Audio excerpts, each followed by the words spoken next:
Only when there's gravity. Sorry, only when there's gravity. So you're just going to beg the question of this non-force.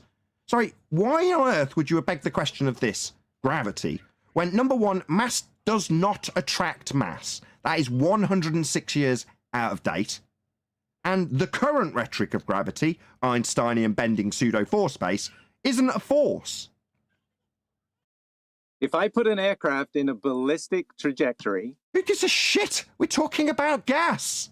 I'm still yet to get an answer where you get the pressure.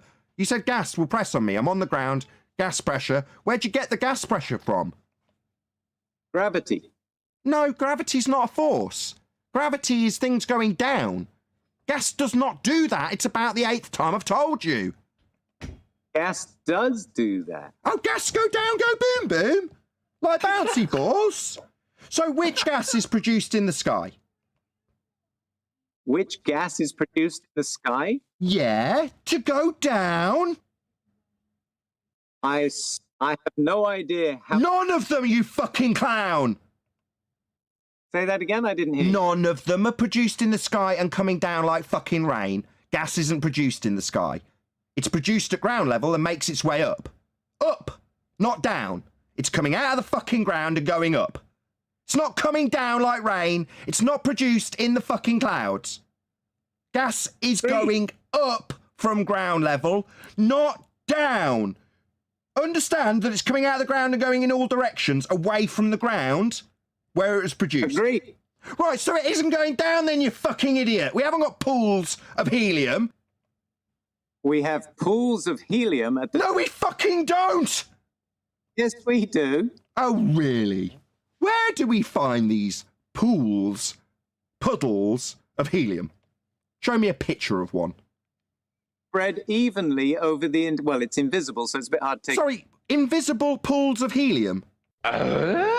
We have pools of helium... Are you high right now? Well, it's invisible.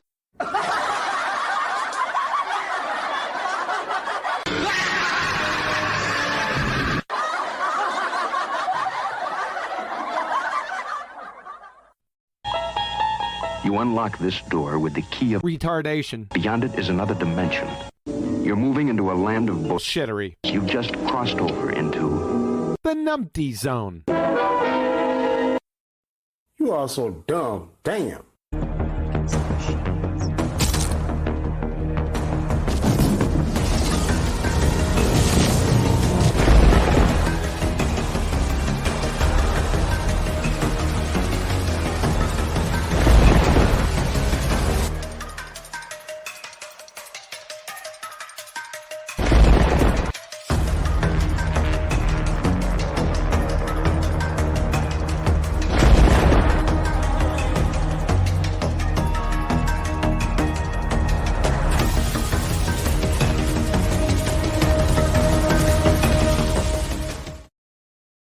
Hey, how's it going out there, guys? Welcome to the show. Got a great one lined up for you today. Maybe some invisible pools of helium. You just never know. As usual, if you'd like to support this channel, there are PayPal and Patreon links in the info box below. Check out Discord. Wasn't too many people in there when I first walked in, but as soon as I left, they all piled in. They all started talking. They're all fired up.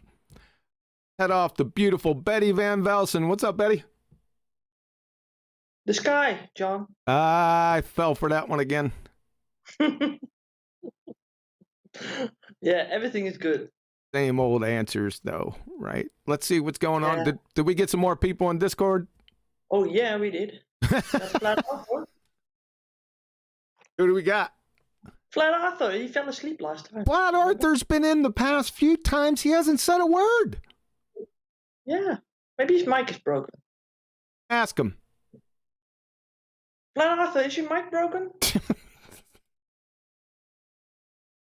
He can't talk. Seems. Nope.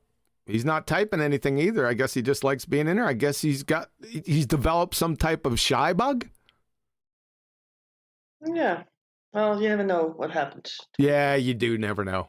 All right, all right. So, who else we got? That guy in the chat, in the thing with the helium thing. That was a gentleman that was that showed up on Nathan Oakley's show yesterday, and I think he was taking the Bitcoin challenge. And whoever takes the Bitcoin challenge with Dearth deep inside the rabbit hole, I think they're sent over to Nathan to evaluate their position. Wait a minute, I don't understand. So Dearth that's deep in the rabbit hole, right? That someone with a channel also on Flat Earth, right? Yes. What is the Bitcoin challenge that he does then? I think, if I'm not mistaken, I don't know it exactly right, but if they can prove any point of a globe that they get a Bitcoin or 3 Bitcoins, maybe somebody else has a better idea, but they have to exercise the Nathan Oakley crucible first. Okay, so if first they have to go to Nathan and then they get the Bitcoin. Yes, if they prove any aspect of their spinning ball space monkey religion, then I think they get a Bitcoin, if I'm not mistaken. Oh, so people need to get an extra incentive to be able to to prove their point with wall that is so much provable, right? They say. Maybe Nathan can explain a little better than I can. It's just, I think conceptually I'm in the ballpark, but I don't know if I'm precisely accurate. 3 Bitcoin. Yeah, sure. Here we go. Nathan's in chat. He goes, 3 Bitcoin to prove a globe. 3 isn't that a lot of money too? Yeah, I'm thinking, yeah. Okay. So that was a gentleman. It was a marathon session, and I don't think he was ready to enter a preschool debate, let alone going into, the lion's den. Every single point was destroyed. Nathan did it effortlessly, right? As usual. But he wasn't prepared. He was just making shit up, right?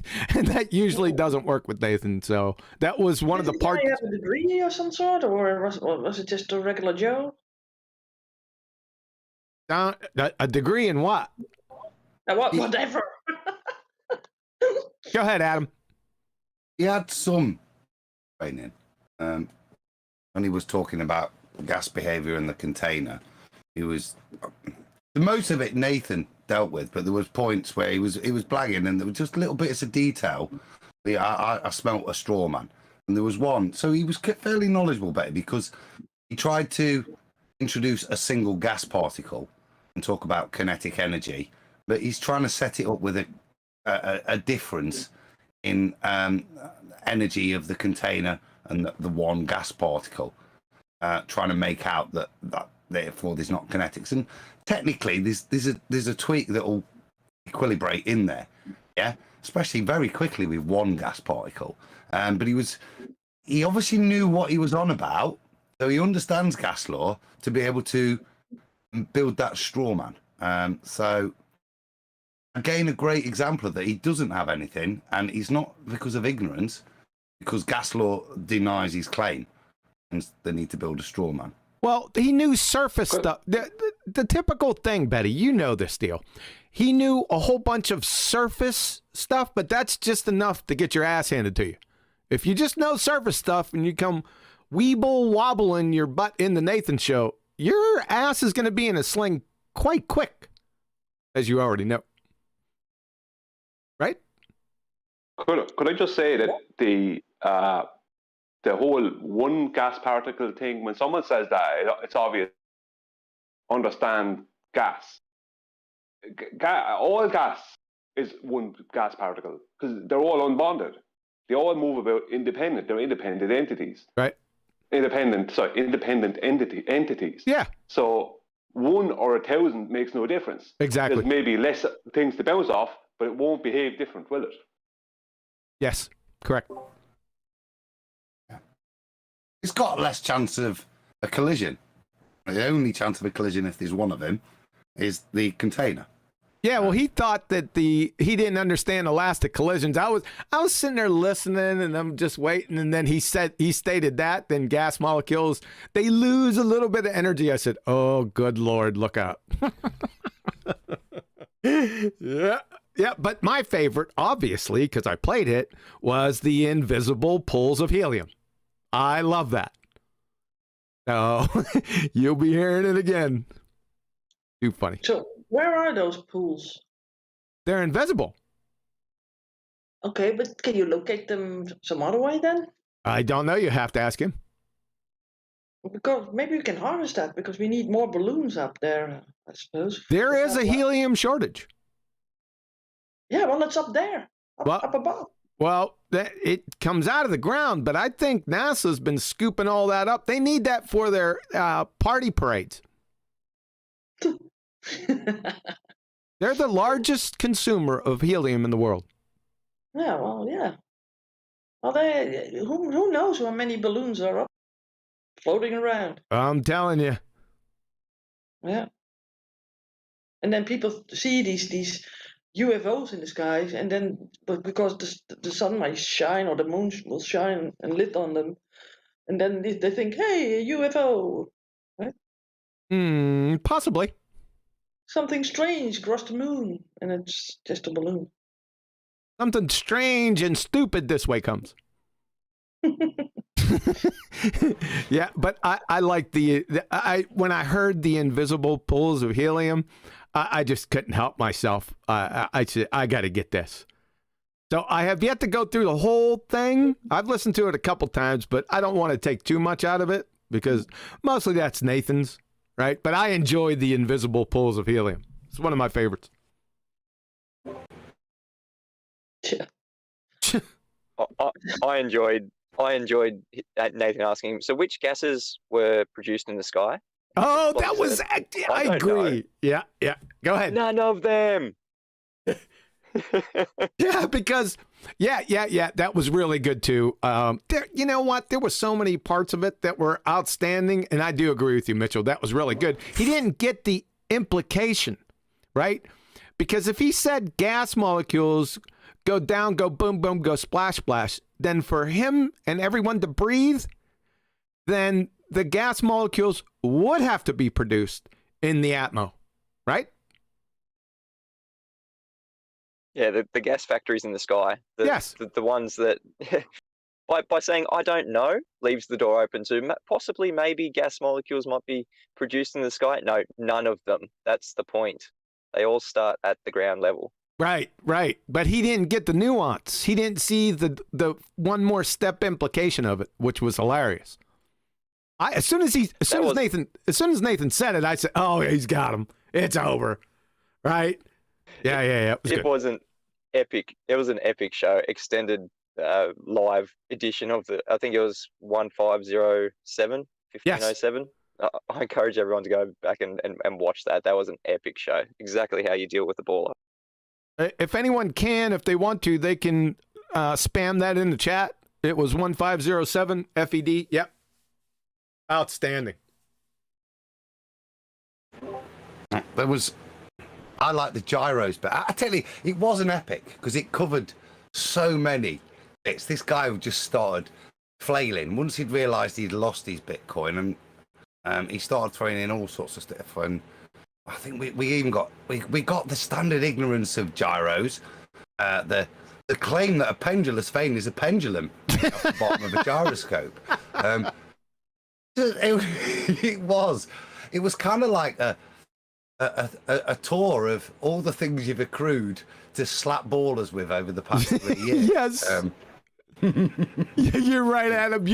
That was right. When he said pendulum, I said, what? Wait, did you say pendulum? And then he said pendulous veins. Does he think pendulous veins are pendulums? And I don't know whether it was you or Nathan busted him real quick. I jumped on that. There was a couple of times. It was quite funny because it was like kind of like, this is defending Dave's Bitcoin sort of thing for Nathan, and it was an epic thing, and there were very little bits that any of us got in, hence why I think Chocolate got swore at a couple of times.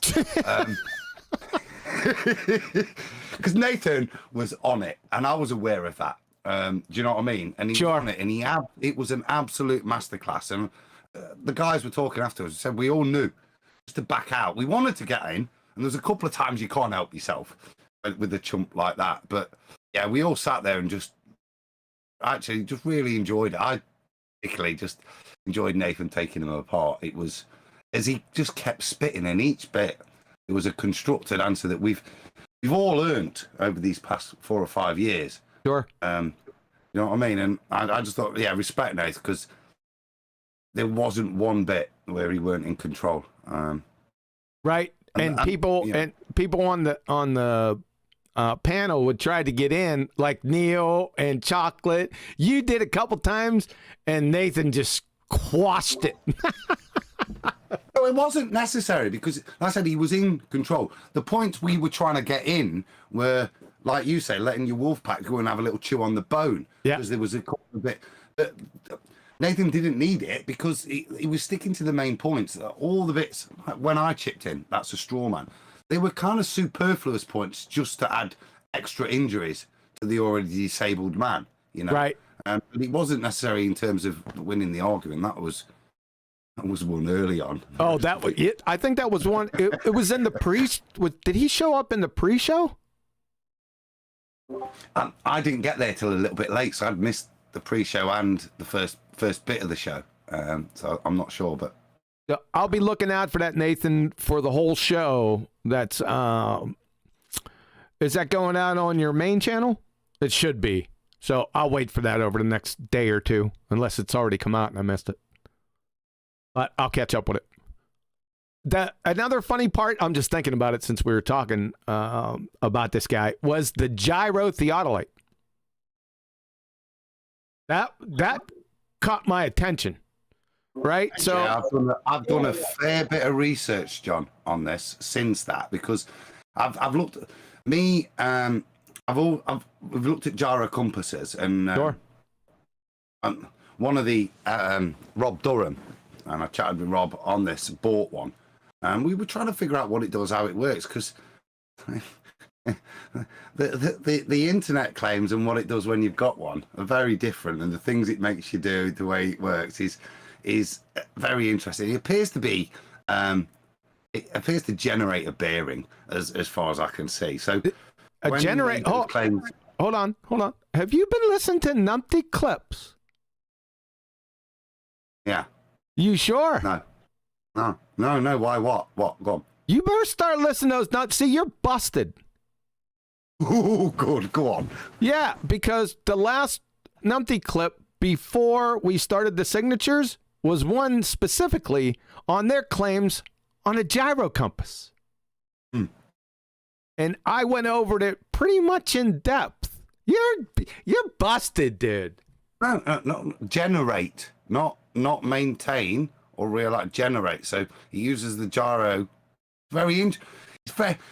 You have to put so much stuff into it to keep resetting it to make it work, which is why it comes with the disclaimer, yeah, that you can't use it on aircraft and stuff.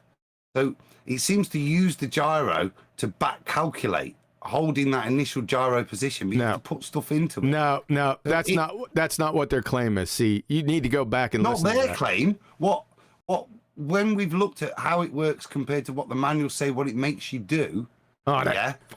It doesn't match up with the claim. Yeah, the information you're having to put into it every day, it doesn't fit with what they claim by hanging a weight on. It works in alignment with Earth's rotation, which is just absolute a cack. Okay. Sorry, let me just finish it. This is the point of the gyro, the gyro theodolite. They're claiming that by balancing it works in conjunction with rotation, which is the biggest pile of nonsense I've ever heard. Yeah. In terms of what it is. If you stroke it with pixie dust from Gondor, if you need to stroke its gimbals, right, with pixie dust from Gondor, this is what they think. Let's just be concise. These idiots think that once a gyro compass is spun up, it automatically searches out true north. That's what they think. Right? And if you listen to the numpty clip, which you didn't do, you'd have known that.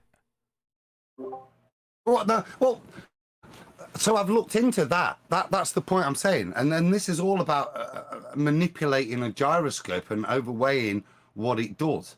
Again, it becomes nonsensical in terms of function of a gyro, in terms of what they're claiming from an applied force that doesn't exist. Exactly. Anyway, and the primary point of their claim is that drift is in some way exactly based on longitude and latitude. It has some bearing on it. There's been lots of work on that. Go ahead, Brian. Thank you. Can we, Adam? They claim that the precession that happens in a gyro compass is due to the rotation of the Earth. It's got to do with the spin of the motor. They looked into it, what actually causes it. It's the spin of the motor, not the causes precession. Well, Stefan P built the big one for people to analyze, and that's there.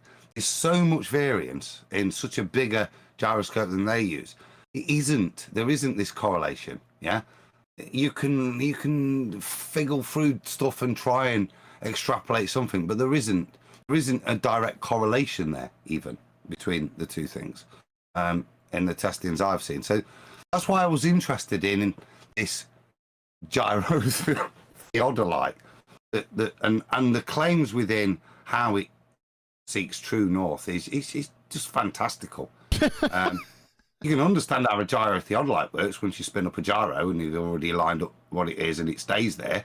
That makes real bloody sense how a gyro theodolite would work.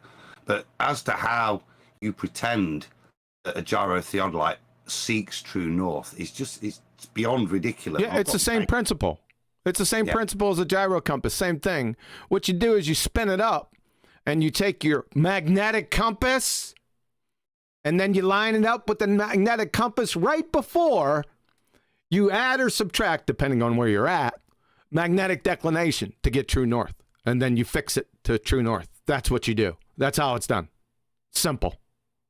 Yeah, they call it calibration.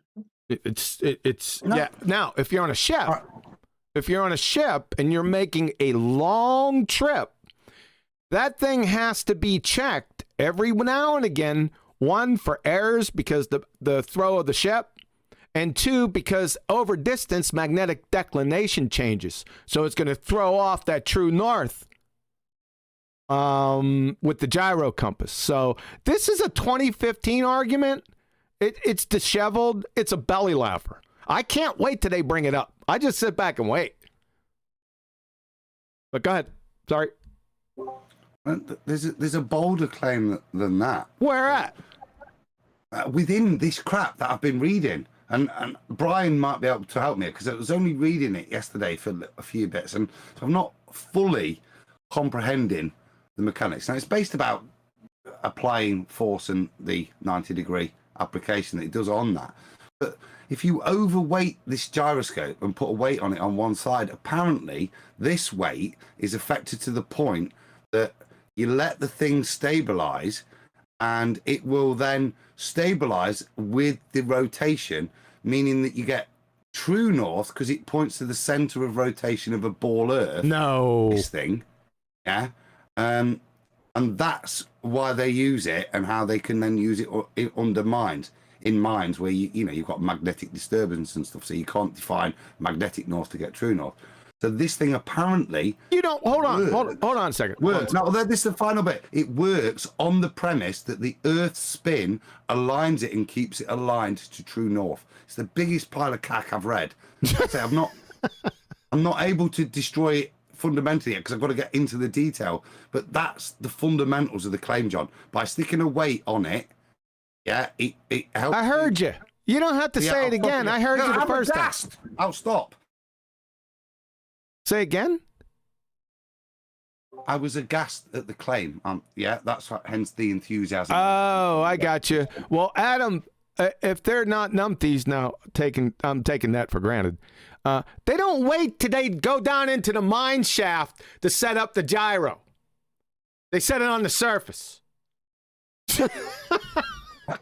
No, I know this. I know how a gyro works. I know if you set it up and you can take it. Yeah, but it's the bullshittery of the claim in it. And, right. And now I understand why they're waiting it and doing stuff because you only want it in one axis, so it makes sense to do all that stuff with the understanding of a gyroscope. But the bullshittery of what they're claiming that this weight then in some way, and they invoke gravity in this as well. Of course, it's the rotation of the Earth and gravity that keeps it aligned to then keep it aligned to true north. And you don't even have to apparently set this thing up first. It'll find its own way to. Yeah, right.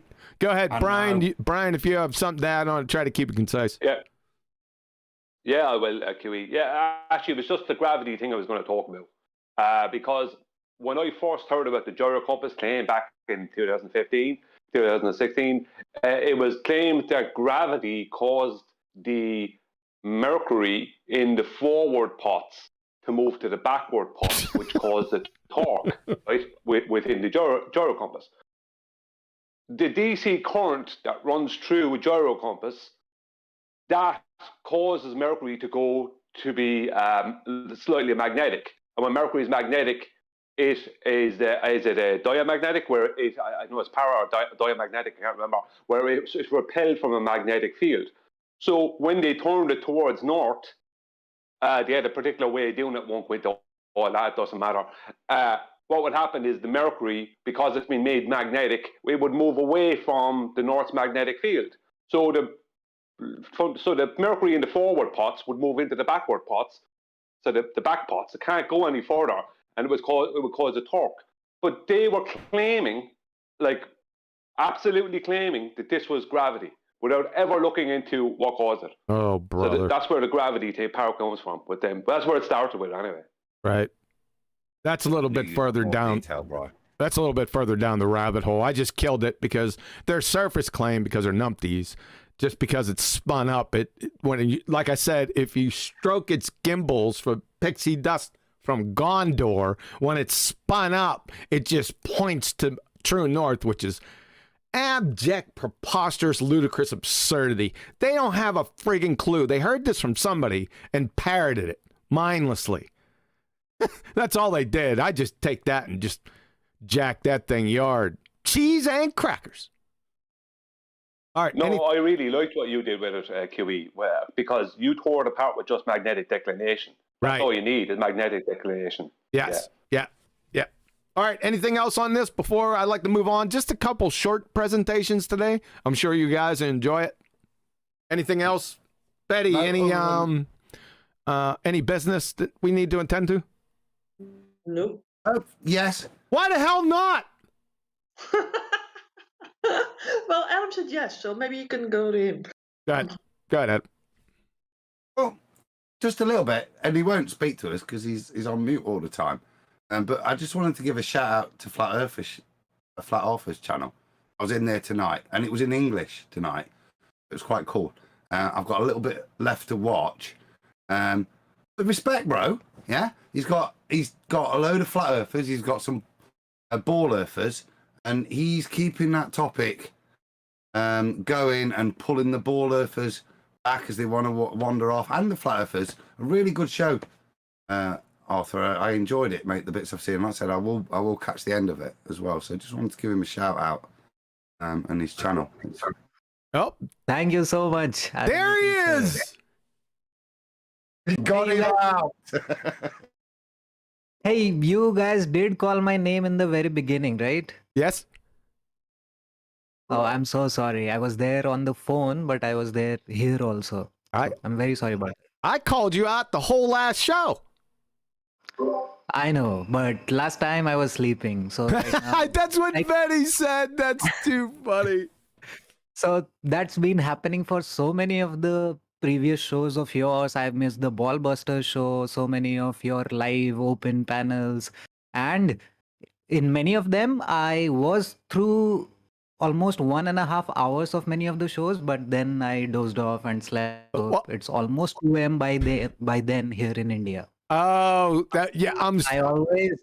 Go ahead. I'm sorry. No, go ahead. I always wanted to say hi to Mitchell from Australia, but once again, Mitchell also premieres his live streams are also at 12:30 a.m. They start at 12:30 a.m. midnight here in India. So shout out to you, Mitchell. Just love your work, what you do, your Flat Earth School.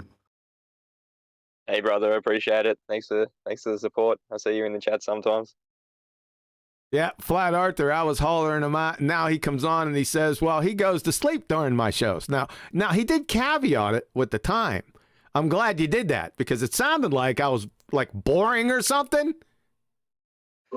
I said I go to sleep after 1 or 1.5 hours, I got during you. which I do not get a chance to speak. I got you. And like I said, welcome to Mitchell. In fact, that is so much like you. I was just going to say how you like Mitchell as new on the BALLBUSTERS team. So you already dealt with that. Way to go, Flat Earther. You're all over it. I'm just waiting to do good enough job here in India so that I can be a part of it too. Ah, I got you. All right. I'm spamming your channel now, so anybody who's listening, if you look at the live chat, I'm spamming Arthur's channel now, so subscribe, guys. Outstanding. When you in English, it's cool. It's rubbish, frankly. If it's not, I ain't got a clue what's going off otherwise. If you don't do an English show, but yeah, wicked. And like I say, really, compared to, I think it's a very Apner style offer is all I can say. Yeah, it's a lot more civilized the way you guys are interacting with each other. Watch it, you'll be surprised at how polite the argument is. I was. So can I say something about that particular show? Yeah. So the globe earther there, the only globe earther there was a 83-year-old Indian Army veteran. And They're called Matthew. Yep, Matthew Thomas.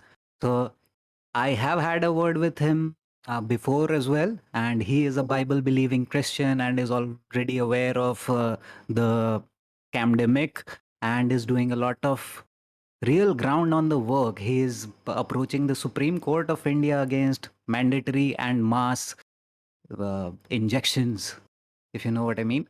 So he's already aware of a lot of other things and is really open-minded towards this topic of flat earth also, which is why every flat earther who was there was trying to give as much respect to him also. And we have these kind of discussions on text all day long in our WhatsApp groups. So there we do become a little impolite towards him, pointing out his mistakes. But this was the first face-to-face discussion, I mean, on an online platform we were having. So yes, we were overtly civilized in this one.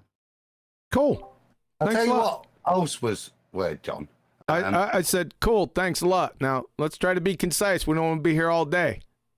Well, one more thing, and that stuck out to me was the amount of mention of Christ from an Indian channel.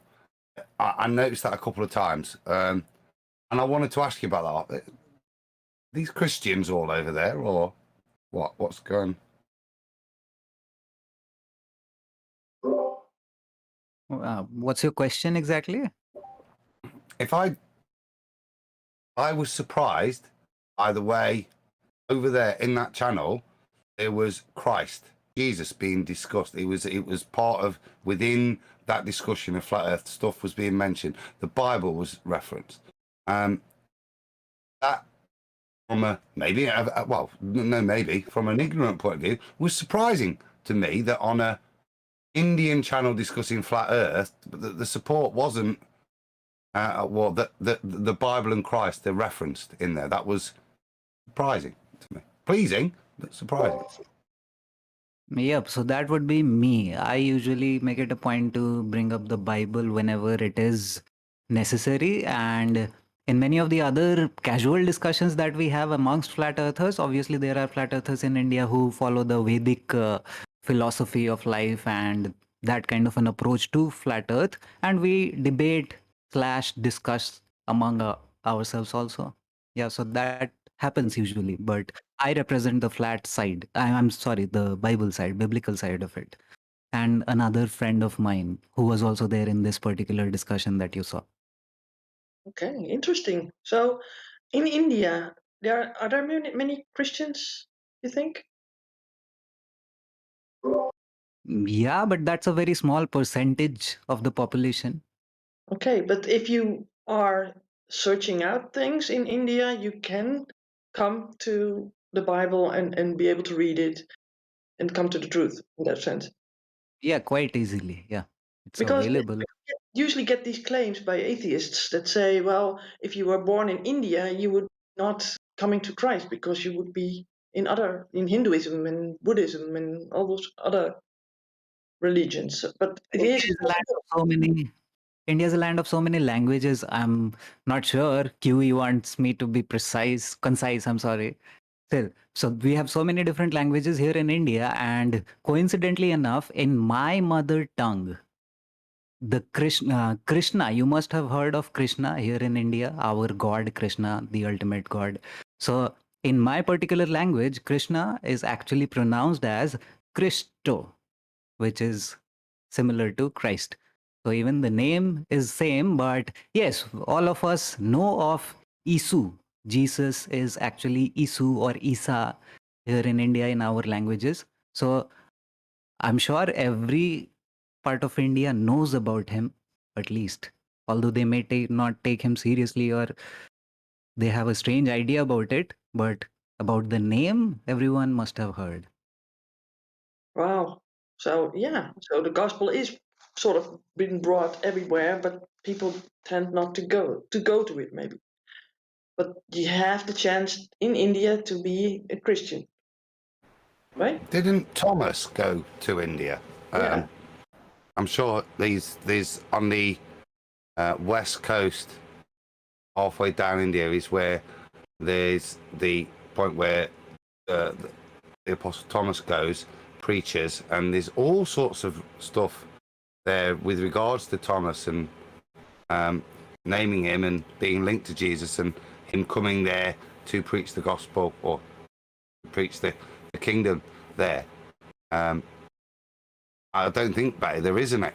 The opportunity now, and you can talk past, but I think the opportunity, even at that point, is there, and that's Thomas go. But what Arthur's talking about is that the reputation, the language. Obviously, it goes through the Middle East, so Isa, yeah, all that's there.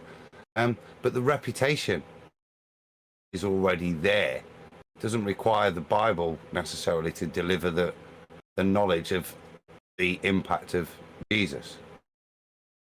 Sure. Yeah, you don't need the Bible specifically, but it helps, right? But I just wanted to know if you're in India, if you could be acquainted with the word Isa and Jesus and Christ, and you would be able to be converted to Christianity, right? I mean, that's something that you hear from atheists, like, well, if you're a Muslim, or if you go to another part of the country where there's a sort of religion, right, going on, that they say, well, you will be adopting that religion because of the place that you've been brought up in, right? And that's apparently not always the case. So thanks for that, Arthur, Flat Arthur, and I liked hearing that. Yeah, but to be honest, it's not that easy even being a Christian here. To be very frank, you can get killed, and we hear news about Christians getting killed because they were blamed to be converting others. These news have become more common than before these days. Yeah. Well, the persecution is already there, right? Also in China and all the other Asiatic countries too, right? Yeah.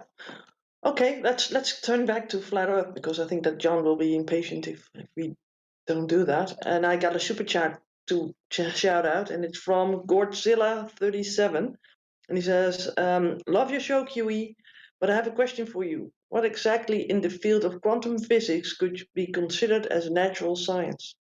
Diffraction. That's the whole.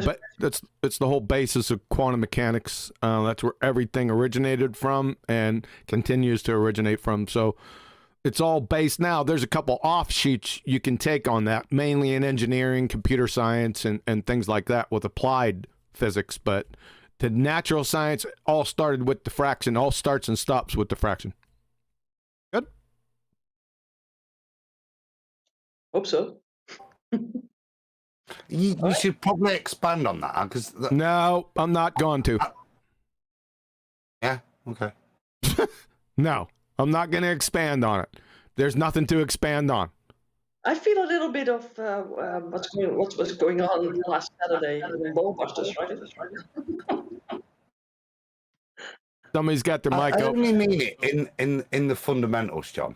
That we're not even talking particles. We're not talking photons. We're not talking waves. We're just looking at in the natural world, when we look at our eyes and we look at what light does through things, it has a funky behavior. It has a phenomena that we can't instantly explain. That is where it all starts. The rest follows, but it's the behavior of light to me that opens this up. Well, to dispute that as a non-phenomena is nonsensical. Yeah, it all started with light, but you still get diffraction from other things. So we can set up experiments, can't we, and do all this. But the reality is there is a natural phenomena there to begin the investigation from. I think yes, is what was being alluded that. Where does that come from? Yes. The mechanics. Yes, it started with light, but I'm getting feedback. There you go, Adam. Yeah, it started with light, but as it turns out, everything acts the same way. So yes, you're correct. Well, we got a response from the super chatter, and he says, "Yep, good." Okay, was that good to go? Yep. All right. So you want to move on to your? Yeah, I am. I'm going to do 2 small presentations, if you guys don't mind. Am I good to go? Well, yeah, I know. I was saying, well, I ate half the damn banana already. I just want you to know. Well, the thing, you open things up for us to go on. So with these sort of questions, right? I do. Yeah. Yeah. So what you're saying is it's kind of my fault? Well, what do you mean with fault? Is there a fault to be made? I don't think so. Right? I don't think so. I got a general plan outline in my mind. I know people like to talk, and listen, the other topics, they were legitimate topics and stuff, so I'll let it go, right? Yeah. Well, because we are also Christians, you and I, right? Yes. I don't know about Adam, but Adam is interested in Christianity. Oh, brother, here we go. I'm not a Christian by your definition. So, but what I did enjoy was talking about and finding out how an impact Christ has had, the message of Jesus, how what we just said there. It's interesting to me, stuff like that. So I don't need the badge. You can call me what you want. With regards to my following of the path of Christ. Oh, I was going to call you names, but okay. I'll take it, infidel even. It doesn't matter. Yeah, I don't care. That's kind of irrelevant to me. I don't need that badge, but I do love it. When we have a sojourn like that where we wander into Christ in India for no planned reason, other than that it happened. Good fun. All right. They're the best bits. Yeah, she's the best, huh? All right. Anything else? I'm going to do this one more time. Anything else? And then we'll go off on a tangent for another 30 minutes. So maybe I shouldn't say that and just get. Banana, right? Say again? Then you can eat the rest of your banana. Yeah, there's not that much left. Yeah, well, don't let it turn brown. All right, let's get into it then. I'm not going to share this, guys, so you're going to have to watch it on the watch page. So there's a couple small topics I wanted to bring up, and this has been the elevation angles popped up, obviously in the genre that we're talking. They're going to pop up, but I wanted to drop anchor right here and not move past this very important point. Then we're going to do a small presentation on this, and then we're going to get to Eratosthenes and eclipses. If you don't know what the connection is, you're sure going to see it here in a few minutes. But first, I want to drop off at elevation angles and just try to take this in. Just simple concept, right? So this is from the math expert, Q Math. I love the rocket, by the way. Thanks for that. So angle of elevation, does something jump off? This is a rhetorical question, by the way. Does something jump off the page right here that you must have for angle of elevation? Or elevation angle, same thing, right? You see this baseline right here? Yeah, that horizontal line, you must have that. A horizontal plane or you're not getting an elevation angle, okay? Just want to make sure everyone knows this. Let's define the monkey. So from Math is Fun, angle of elevation. the upwards angle from the horizontal to a line of sight from the observer to some point of interest. So you see the horizontal here. It doesn't say curve. You're not getting a curved line. You're not getting an angle from a curved line, baseline here. From the adjacent trigonometry fans. It's not going to happen. That's not how you get an elevation angle. Just in case you didn't know. Also from Merriam-Webster. This is interesting. Angle of elevation. The angle formed by the line of sight and what? The horizontal plane for an object above the horizontal. Damn, they used horizontal twice in the simple definition, a single sentence, right? You need the horizontal line, baseline. When you're talking about elevation angle, you can't get there without it. From radartutorial.eu, measurement of elevation angle. Elevation angle is the angle between the horizontal plane. You get it now, folks.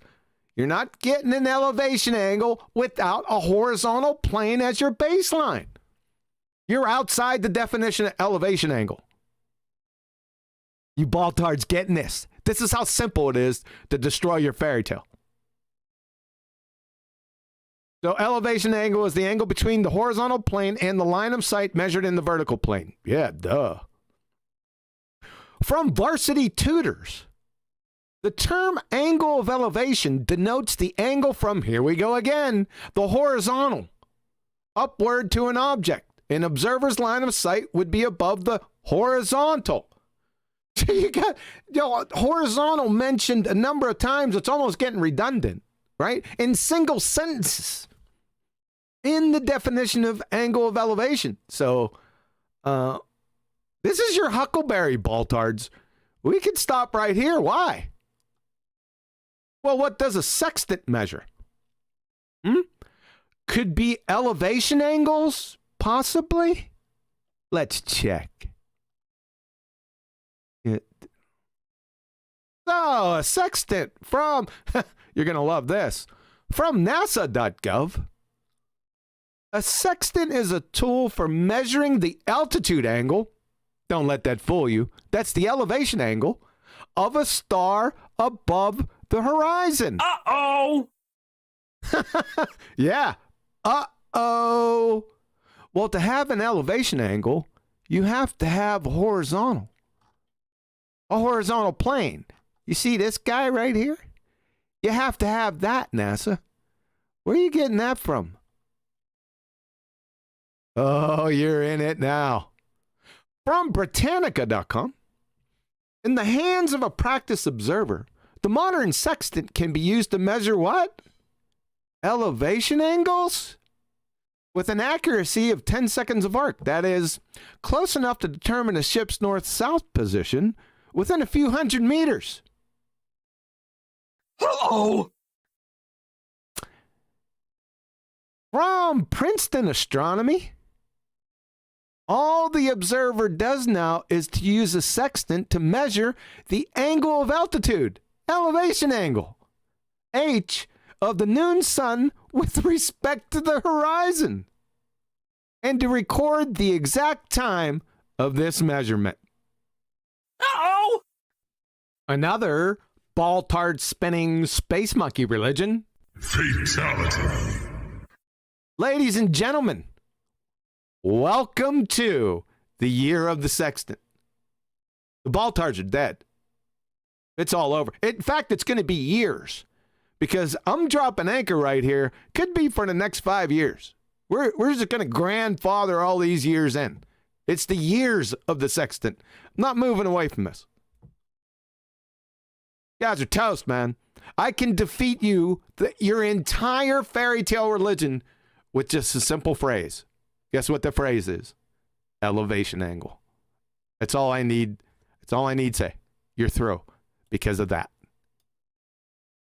Get it, clown shows? Probably not. Have your slobber nurses describe it to you. Questions and comments here, quickly. It's the age of the sextant. not just the year. Ah, good point.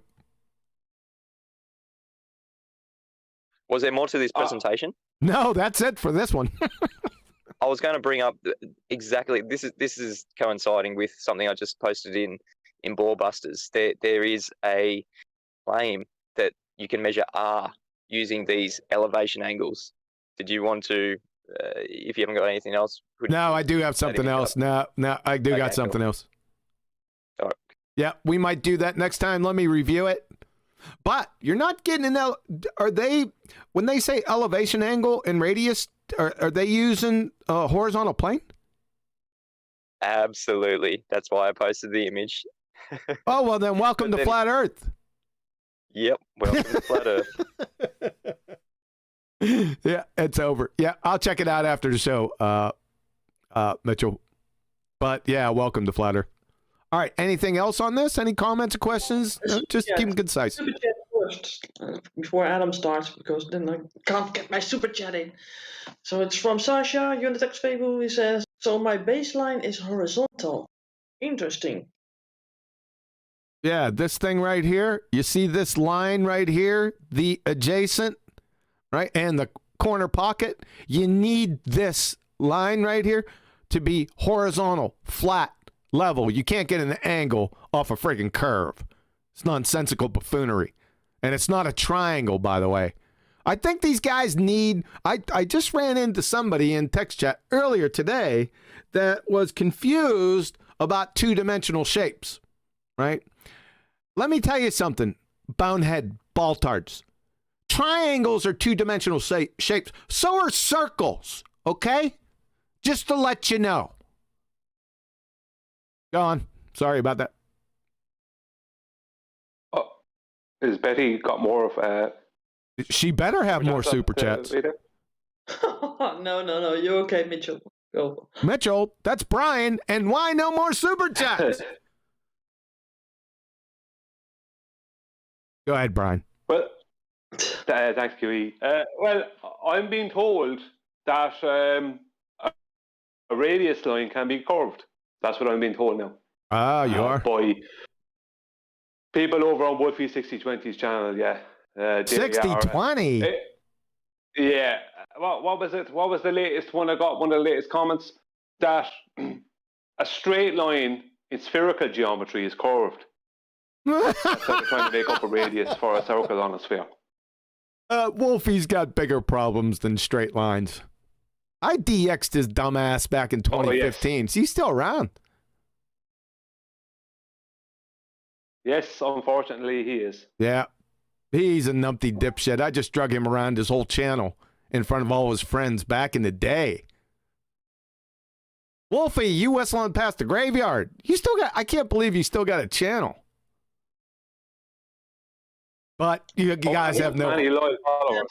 Sorry. He had Voss effect as well. Wasn't he at Voss effect? I can't remember. It's been so long. He was on to that as well, I think.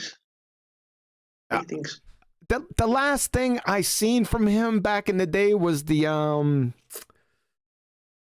it wasn't the gyro compass. What's the other one? The I can't remember. Ring laser? The ring laser or something? Train like thing? That. No, it wasn't the ring laser. No, I can't. Just move on. I can't remember. Right, I got 2 points. The first is, with regards to this, mathematically. And the second is, I'm going to bring Jesus back in.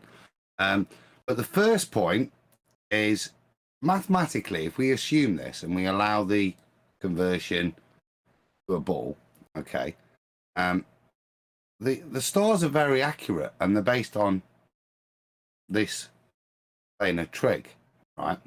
Now, you can back convert it into a ball, but by their claim, it's not a ball, it's an oblate spheroid.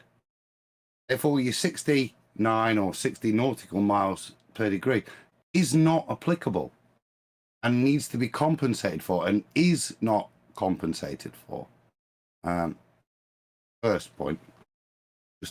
geeky bit of maths. Well, wait a second. Wait a second. You're not getting an elevation angle. You're not back.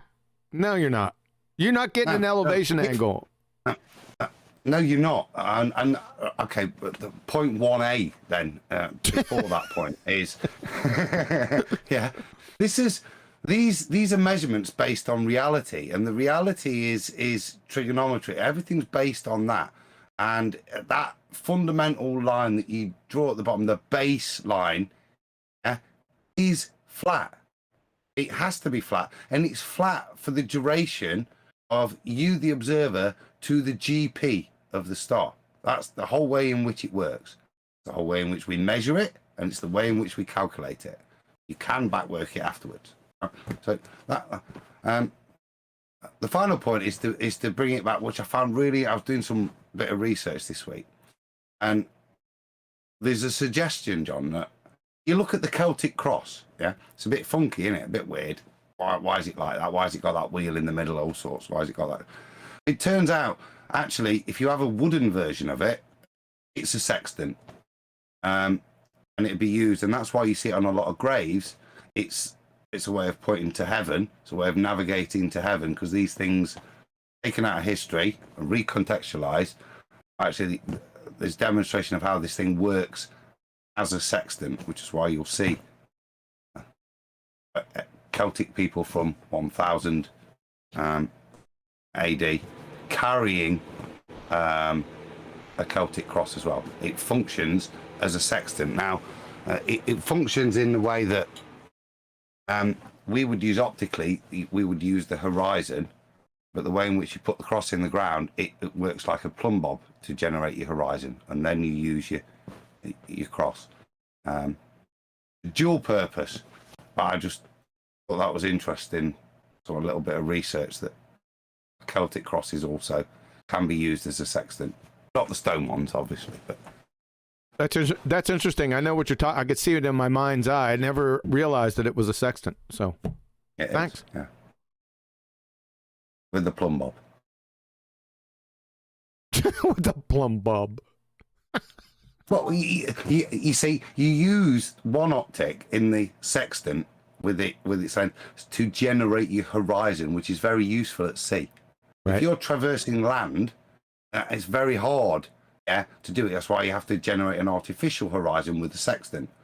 Actually, the cross, and what's found in the Queen's Chamber of the Pyramid, this bit of kit, is exactly a cross with a plumb bob that generates your horizon and then allows you to use the same principles to navigate the stars on land. Oh, really? I'd like to see the plumb bob with that.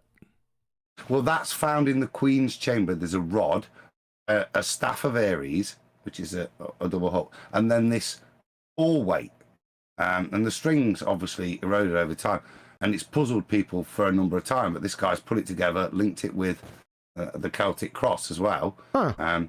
Which is basically a protractor right in the middle of the cross. Right. And shows how, and the interesting thing is if you take the rod lengths found in the Queen's Chamber and build a sextant based on these things, then it gives if you were to use that piece of equipment, it would give you the accuracy of 3 arc seconds.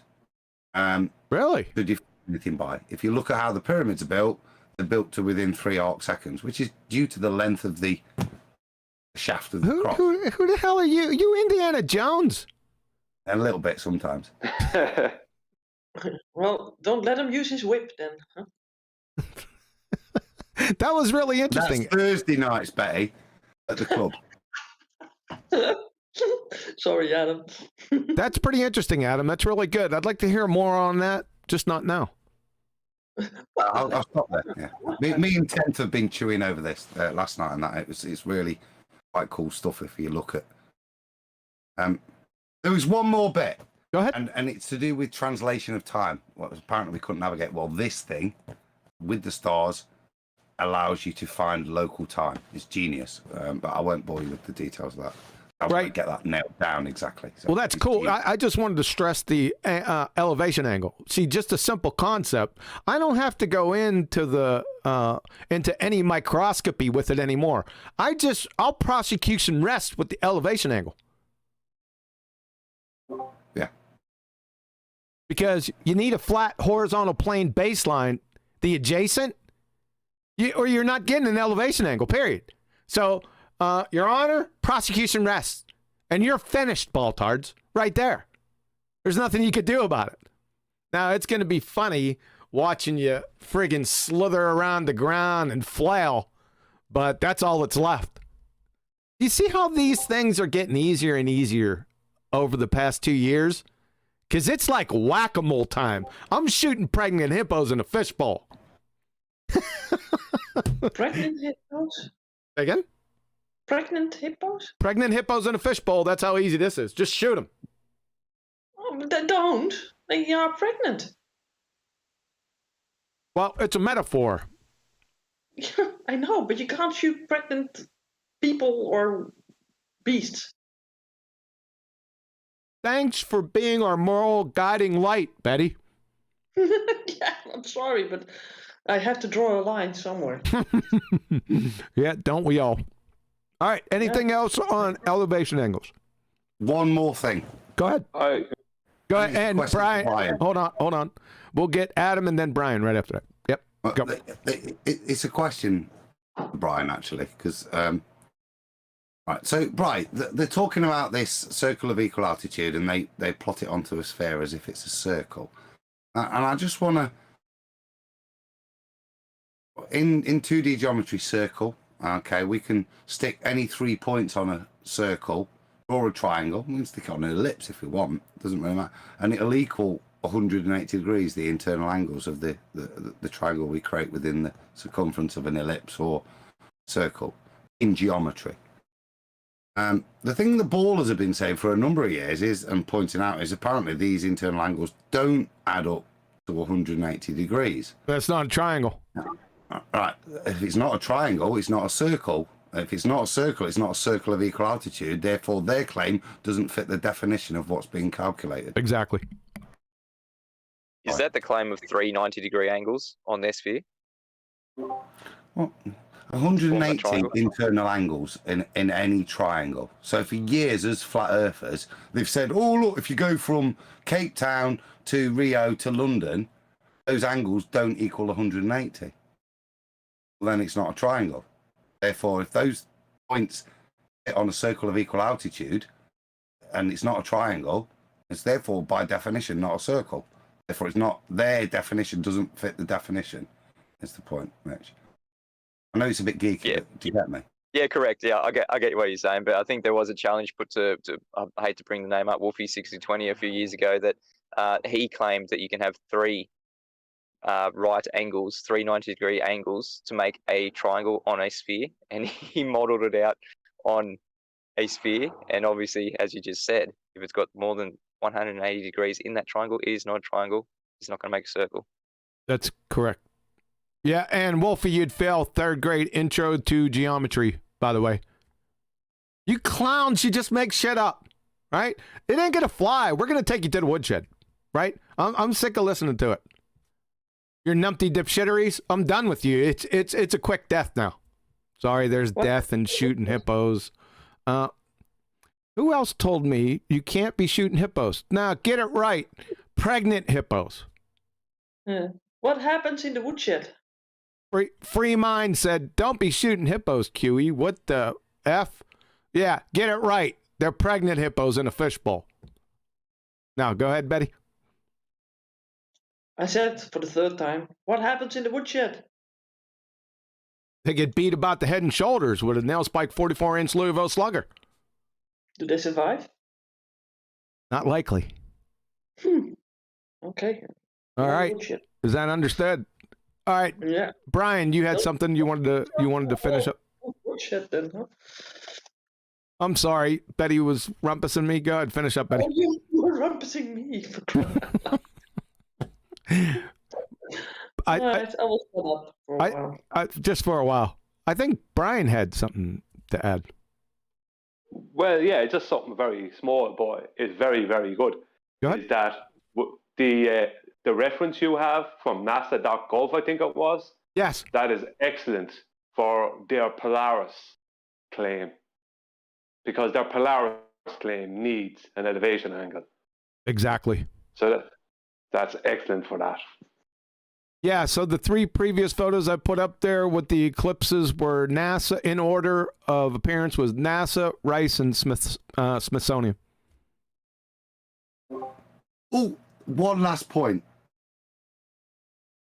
Oh, wait a second. We didn't get to that. Sorry. So I'm way ahead of myself. We're going to get to that in a second. That's the next presentation. But go ahead. I thought so. Sorry about that, Brian. I'm already thinking I'm done with that presentation. But you'll see it. Go ahead, Adam. Well, that kind of answers my point. When we get to elevation angle, I'll make that point. I thought I'd missed it or something there. What? You did miss it. We already did elevation angles. I'm going away from that. With regards to Polaris. So if you're going to make other points, I'll hold. Yeah, I'm going to go to Eratosthenes now.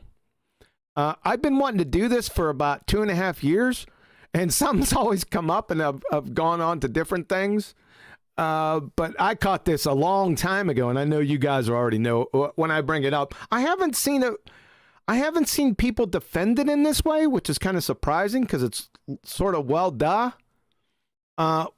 because there's like paradoxes everywhere with Eratosthenes. We all know that it wasn't an experiment. I'm not going down that road. I mean, we could destroy that in pretty much a plank time. But I'm saying that there is an inconsistency with Eratosthenes and the eclipses, right? You can destroy them both or make the, in fact, it's a trichotomy, a triple trichotomy paradox that I'm going to take to the woodshed here in a couple seconds. But I'm surprised that no one's caught on to this. Maybe they thought about it. They just didn't say anything. Right? That could be a possibility. Let's take a look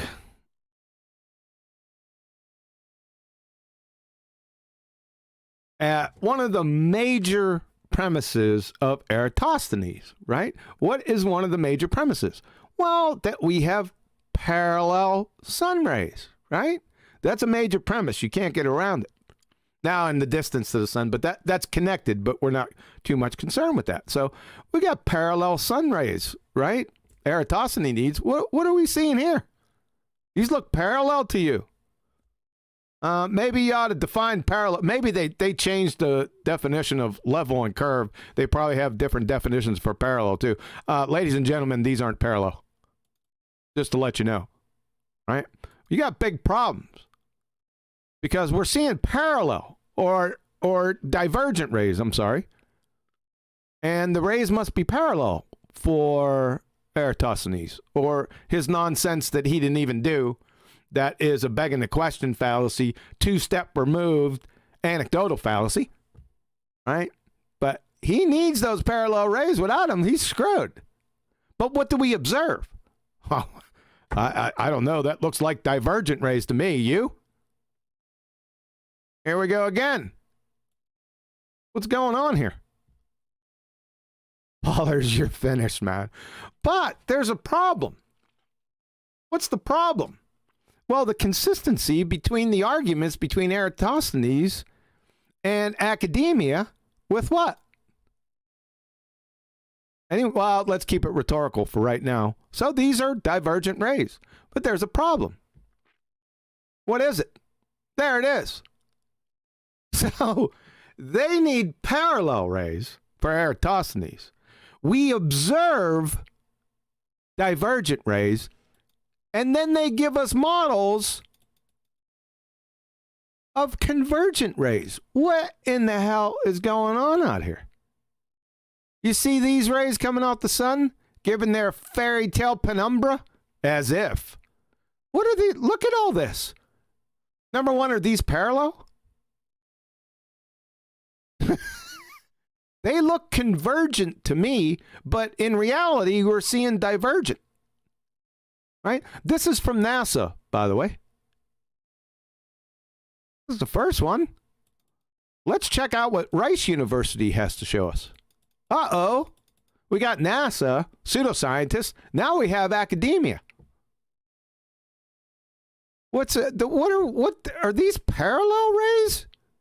Again, I'm going to need somebody to have to define parallel for me, because that's not how I remember parallel meaning, right?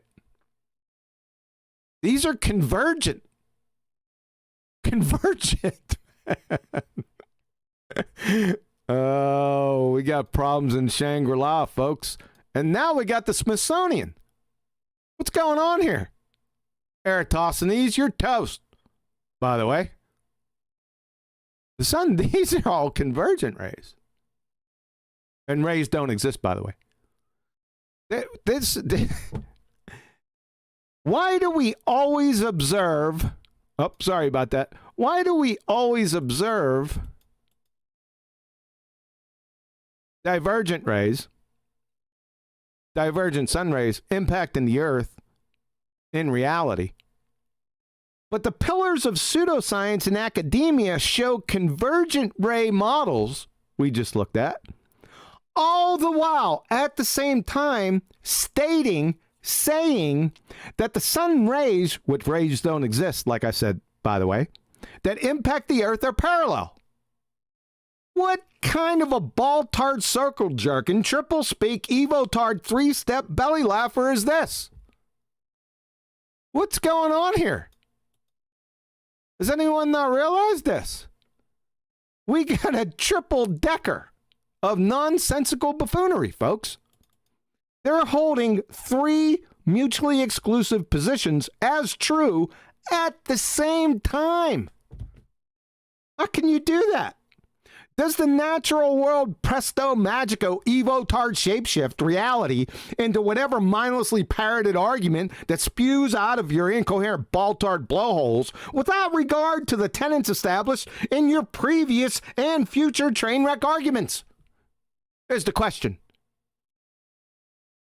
Does it presto magico shapeshift? By the second, by the minute, you're screwed. You're finished. Triple decker paradox. That's it. Questions, comments?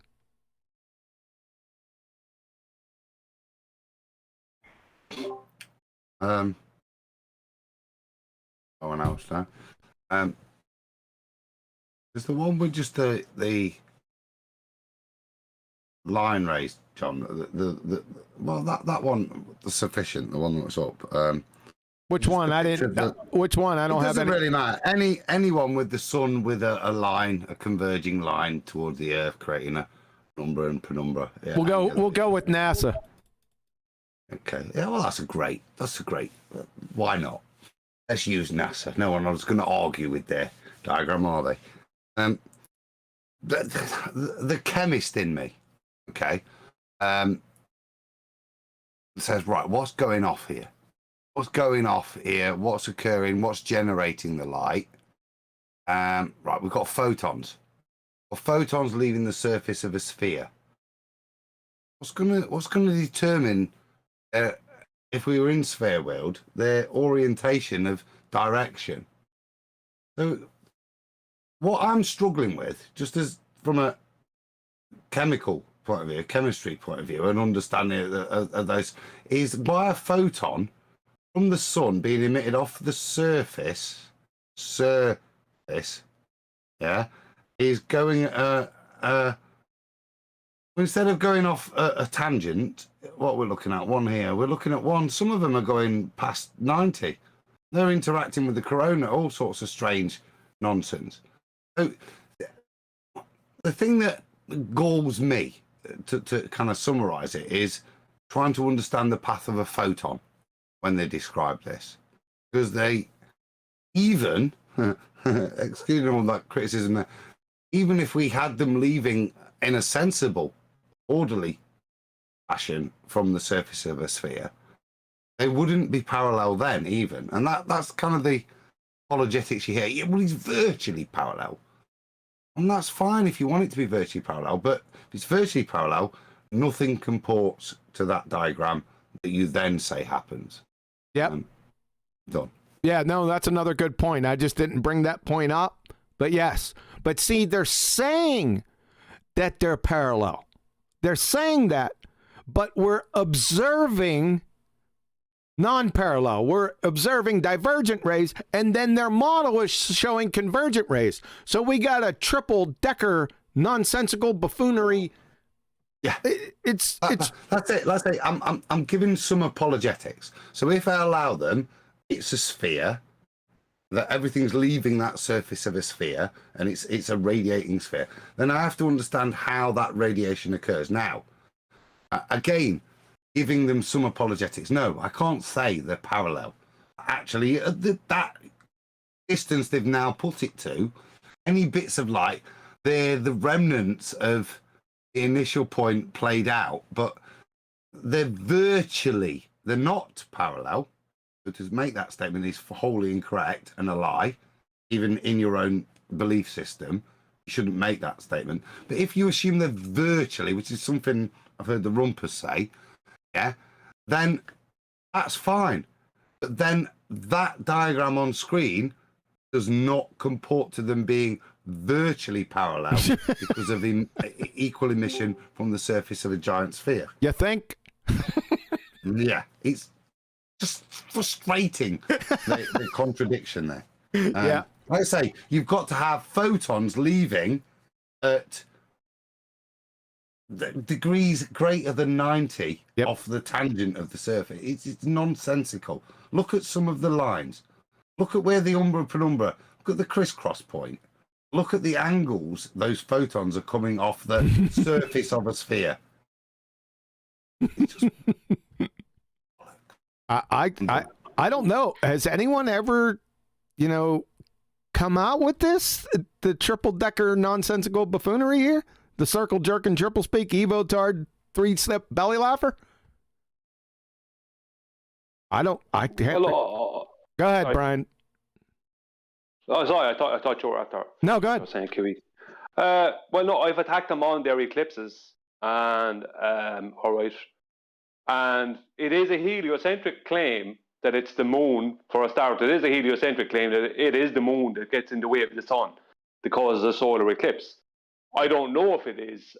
We talked about that recently on the debates, and a lot of us said we didn't have enough evidence that it actually was the moon. But either way, it doesn't matter, because in their model, they can't use parallel rays for the solar eclipse because it wouldn't work. So they have to use these convergent nonsense rays, don't they?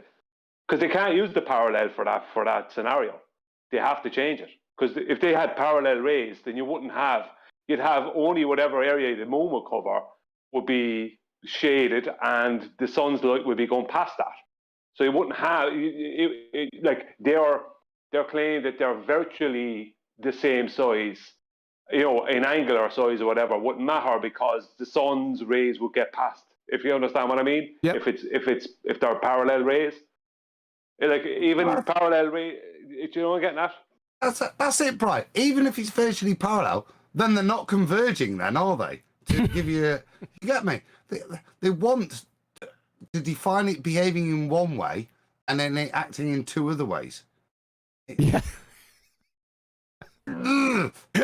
Yeah, they can't make a solar eclipse with parallel rays, so they have to give you this convergent rays. Yeah, it's over. If anything is leaving the surface of a sphere, yeah, think of all the, go to an atomic level just with a snooker ball, and everything leaves from the atom, right? And it leaves, each bit is going to diverge instantly. The only true path of escape from the surface is divergence. Divergence based on, in this case, molecular distance, yeah?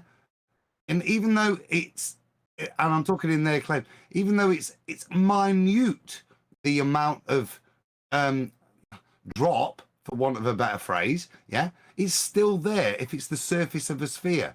So there's no way the leaving particles can do anything other than diverge, yeah?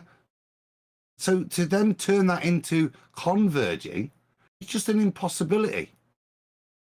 The shadow should be much bigger. Exactly. I mean, sorry, Adam, you want to finish talk.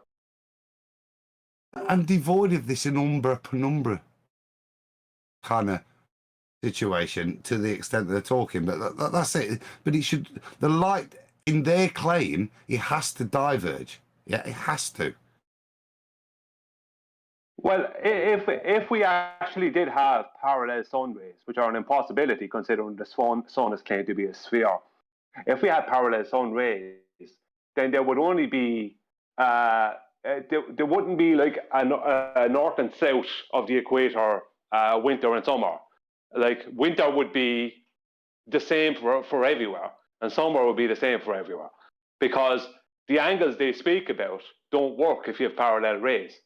If you think about, like, their claim is that when the globe Earth has the north tilted away from their sun, then that angle then causes a winter for the north of the equator people. This rubbish is like, no, if the sun's rays are parallel, it means the sun is so big that the inverse square law of light hasn't even happened yet.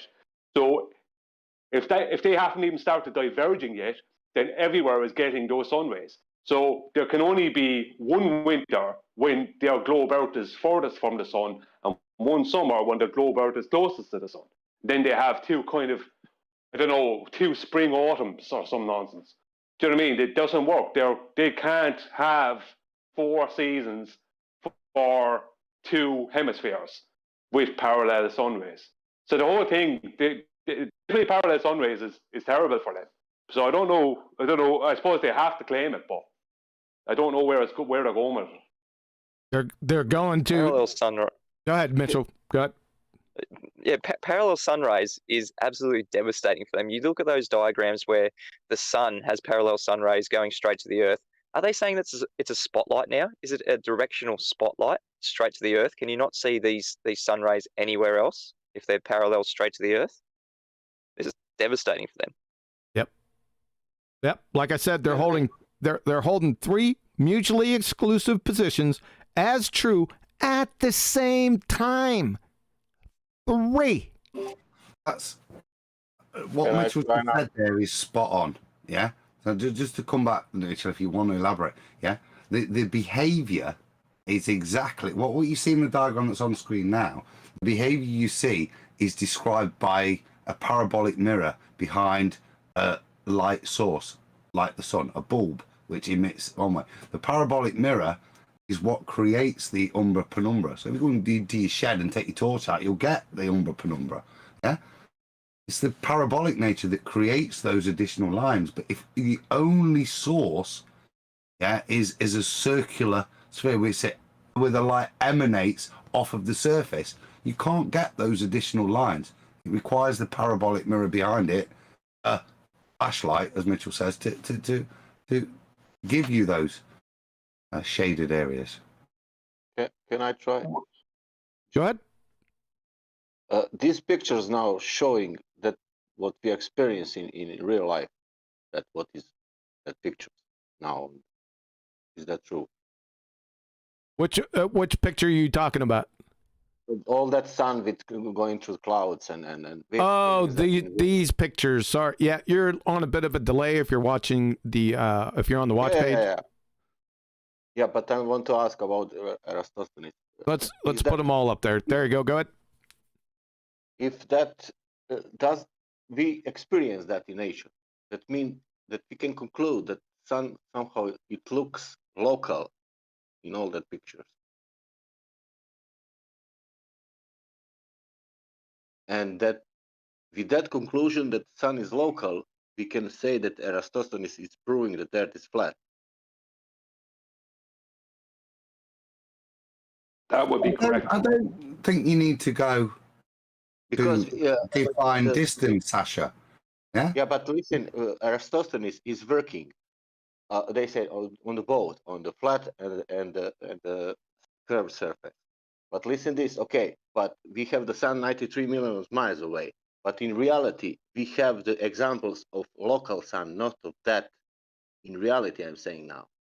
If that is happening in reality, then Eratosthenes is proving that Earth is flat.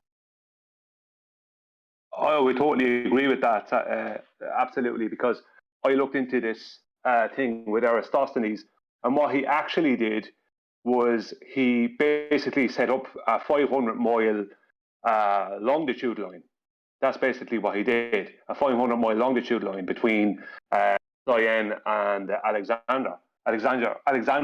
Sorry, and he had to, like, the claim is that he had to pre-assume that it was a globe, but he had to first pre-assume that sun rays were parallel.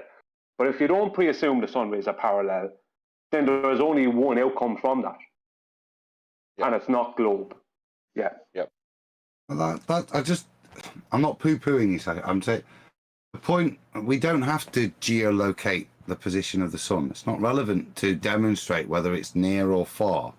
The point is to demonstrate whether or not those rays are diverging or they're parallel. That's all that's required. Yeah, it's not for us, because if you make the claim that it's near, you've then got to substantiate that claim, and I think that takes you into all sorts of issues that aren't necessary. But what we can say is, look at, as you said, look at the pictures. Are they parallel rays? Is that the behavior of parallel rays? No.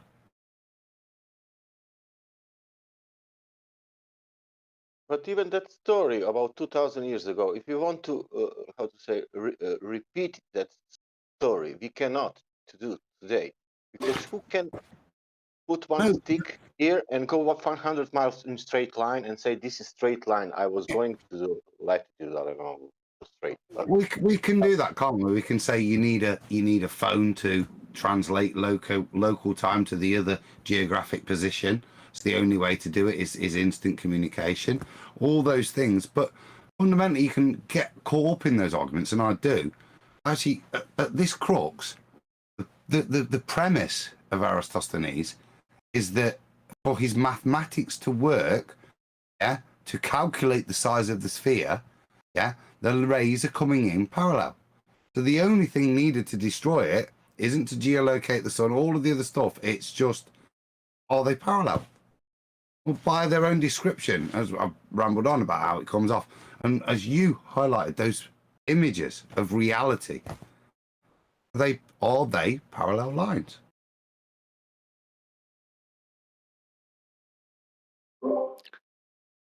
Can I please add something?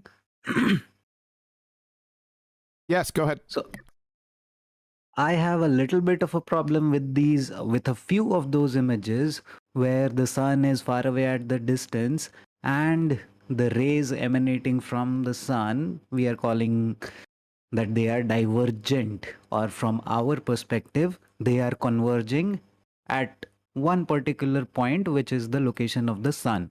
But then that's perspective, isn't it? Because if you look at parallel railway tracks, they also seem to converge at a point, although we can be 100% sure that the tracks are still parallel. So that's also how perspective works. A few of the images where the sun is above and then we are seeing divergent light rays falling on the water can have a different explanation based on the angle at which the sun is hitting the clouds. But for those pictures where the sun is almost at the horizon and the light rays are emanating from there, don't you think perspective has to do with something? Because even if we drew actual parallel lines to our perspective, they are going to seem to converge. Isn't that the image that flat earthers show about perspective? And how is this different from that? That's not correct, because what the convergence of parallel is something that happens horizontally, but you're looking vertically and at an angle at the sun. It's not the same. You don't have the same perspective. It doesn't work the same. It works horizontally, but it doesn't work if you're looking up at rays of the sun. It's not the same. We're not right. No, we're not looking with regards to perspective and just. We're also looking at a point source. Okay, the railway track doesn't have a point source. It just has a point of optical dissolution. This does. So let's just imagine. Let me just finish flat. The rays, and I have a propensity to pause too much. I know, I'm sorry. The rays that we're seeing, these imaginary concept, how we describe how the light appears to us optically, yeah, they're not rail tracks, they're not physical, are they? So the way in which they're generated is from the point source, yeah, not through perspective reduction, yeah, but this coming from that source. Yep. So It's not a physical thing that we can say we can just directly apply perspective to. And as Brian said, X, Y, and Z perspective are very different things. This is not, if you look at the multitude of pictures, this is all a point source experience. It's not a perspective. There are perspective within the pictures. If you look at some of the ones coming through clouds, you'll see the point of convergence, the point of eminence is different as it cuts through different clouds. That's where perspective kicks in. But the simple fact that the point source is the origination of it all is nothing to do with perspective. but the same kind of convergence and divergence of light can also be observed on windows which have slits at at the perfect intervals which allow the light to converge. Now, once again, if you trace back all those rays, it would seem as if the sun is just outside the window, but actually it is not. And there may not be a particular source of light. Just the outside of the window needs to be lighted. Anyways, my point is, if you want to imagine... That's Arthur. That's the best point. Yeah. So, what are we trying to do from this point on? Are we trying to understand our reality, or are we trying to argue the crap that the ballers are putting? And this is where we need to start. Where do we want to carry on from here? Destroy the ballers with known ways in which light behaves, or do we want to draw conjecture about actually, yes? No. I'm just waiting to hear it from the experts, just to clarify the doubts which are there in my mind. So if I can give you a mental picture that I have. So Brian, I understood what you were trying to say. So how is it different? I tell you, it's different because your view is different. The reason the things converge in the horizontal is due to your angle of view to the ground underneath. And it'll even happen if you're up high looking across at buildings. Sometimes you'll get that. But if you want to prove or disprove it to yourself, watch a time lapse of the sun going across the top of clouds, and watch the rays coming down from through the clouds to, let's say, the ocean underneath. Watch a time lapse of that, and you'll see that the rays will change in angle to follow the sun. That's not perspective. Do you understand? Because you're looking at rays coming down. They're like coming down in vertical now. They're coming down in your vertical, your Z. They're not in your XY. They're coming. It doesn't work the same way. They're all going up to meet a source, a point source. Whereas in reality, if we were talking about perspective, then parallel will never meet. So in reality, you could have, let's say, 1,000 train tracks that will all look like they're going off into the distance, but they'll all meet at the horizon. Do you understand? They'll all meet at the horizon, which will be a line. Whereas the sun is not a line; it's a point that all these rays are meeting at. So if you look at a time lapse, because I've heard this before a few times, this question has come up. If you look at a time lapse of the sun and its rays going through clouds onto water, and a time lapse of that happening for whatever, an hour or two, and you'll see or whatever length of time, and you'll see the rays of the sun changing in angle as the sun moves. So that means the rays are moving with the sun. And it as well as that, the sun, you have a sunspot as well for where the sun, it shows where the sun is directly over, if you understand what I mean. Like it's GP or whatever, it's ground position. Right. Just answer me this. How is... Adam, can I please? Yeah, go on. Sorry. Answer me this. How is what you're saying different from, let's just imagine, two chemtrailing planes at a height above our head, right? And they are 50 meters apart, let's just say, in the air, 40,000 feet above the surface of the earth right above your head, they are 50 meters apart. And they, by keeping the same distance between them, start going towards the horizon. That means away from you, keeping the same height, 40,000 feet. Now, at the horizon, it would look like they are converging into a point, although they are not. They are still 50 meters apart. So a point, which is the sun in this case, is said to be of a very huge size, bigger size. It is not actually a point. But it seems, because of perspective, that it is a point. Well, the thing about it is, the difference is this, is that the sun rays are coming down, whereas the two trails left by the airplanes are going, they're going parallel to the surface of the earth. So they are perspective because they are moving in a straight line above your head. So there's two straight lines above your head, whereas the sun rays are coming down to meet the surface of the earth. And that's the difference. They're not coming down, they're moving in horizontal fashion above your head. Whereas sun rays are coming down and hitting the surface of the earth. You can see it even through clouds when it's hitting the water. Those sun rays are hitting the surface of the earth. So they're coming from a point down at angles and hitting the surface of the earth from above. Whereas the chemtrail planes or the trails off of planes, they are a parallel horizontal above you. Do you understand what I mean? That's the difference.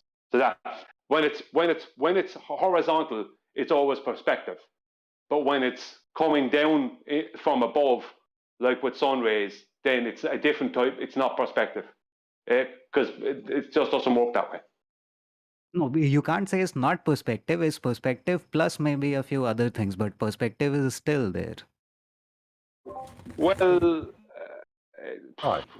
right. Go on, Adam. It's not for me. Mitchell has this video, and I hope he's there, where he takes his drone, and he does two. Well, he takes one with perspective, where he does that, suggests take it out and keep it at the same altitude and measure it. That shows you perspective. But what he also does is take his drone across the beach. And I hope you're there, dude. And the way in which the sun rays behave, and remember that's a construct, rays, yeah. The way in which it renders for us is very, very different. There is no perspective in there. There is a point source that's the occurrence. And yes, perspective does come into it, but to me that one demonstrates when you see why. Ask the question, why does the sun follow you across the beach as you walk? Mitch, are you there? Yeah, mate, here. Yep. Yeah. Can you, because that video, I love it, mate. That's why I type in chat. I love that bit. me and Owen, went over that. I think, that's what I saw you type it in chat. You love that video. Me and Owen went over it, so I made the demonstration of the drone, the physical object being above your head 90 degrees. And then as it goes out towards the horizon, it appears to drop. So we get an angular change, an angular elevation change, I guess you'd say. But relating that to the celestial bodies, you can tell that those celestial bodies are not physical. They don't demonstrate the same properties that we're seeing in the drone, a physical object. I'll answer. Sorry, Mitchell, I thought you were finished. I was just asking Adam, is that what he was getting at? Is that what he liked? There's that one, and there's the one where you kind of take the drone across the beach, and you. You're seeing the sun going to everybody's feet, and they're all seeing the exact same image as it pans across the beach. Yeah, everybody sees the sun at their feet, but obviously the drone only sees that because it's lined up with the person. That's what the person's seeing. But everybody, being a different location, everybody sees that. I do like that video. It is a beautiful video. I have the answer to Arthur's question. Arthur, you know what the difference is? The best way to answer it is this, is that what is light, right? Light is going to diverge because of the inverse square law. So from wherever the light is coming from the sun, it has to diverge. Can you find a light bulb or any torch where the light does not diverge, where the inverse square law of light does not happen? So that's the difference. Not only are you dealing with something that's not horizontal, but vertical, but you're dealing with a situation where you're dealing with light and not physical properties. Because even chemtrails have physical properties because they have a certain amount of matter within them. And the chemtrails are in your horizontal, making a parallel with the surface below. But when you're dealing with sun rays are dealing with light. So, like, light has to diverge. All light, like, diverges from its source, the inverse square law of light. It all diverges from its source. So, consequently, they can't. It's impossible. It's impossible for them to be parallel. Do you understand? So Mitchell hit the nail on the head earlier, didn't he? When he described it as a flashlight. That's why I jumped to, because if you're talking about a spherical object in the vacuum of space, right, not a light bulb in an enclosed room, then the light diverges infinitely. It only goes. There's no reflections. There's nothing. Right. So you've got to put it like that and follow the path of the photon. The only way to do that is, as Mitchell says, is use a flashlight. That's what creates those other funky angles to create your umbra penumbra. Yeah, is that parabolic mirror behind your point source of light. Well, that isn't in their model. Last I checked, not a lighthouse, is it? Last you checked. Well, it could change, John. That's what I mean. And they reserve that right, don't they? So yeah, they do reserve that right. Because, like I said, they're holding 3 mutually exclusive positions as true at the same time. So anything is possible. Isn't it funny how they say we have a flashlight above our head, a directional sun, and it's literally what they're saying is happening in their model. They've got the directional flashlight sun. Yep. You got it, Mitchell. You're all over it. Oh, that's another one, isn't it? That's another one. Where's your edge? Yours is a flashlight running down on your flat plane. It's another one, isn't it, that they shout? Well, go done, mate. You deserve that one. That should be named after you, mate. That's another. What's the phrase, John? I hereby knight him the flashlight sun, Mitchell. Good. Projection, isn't it? It's projection of their weakest points. Yeah. Oh yeah. And when they say to us, "Where's your edge?" It's because they've got an edge and they don't want to discuss their edge because it relates to our. That's another good highlighter. Actually, the reality is for their models to require it. They attack us with, "You've got a flashlight shining down." Actually, our model works with movement. Yeah, but theirs actually to fit with what it started with early on, which is that umbra penumbra, that parallel, unparalleled, paradoxical nonsense.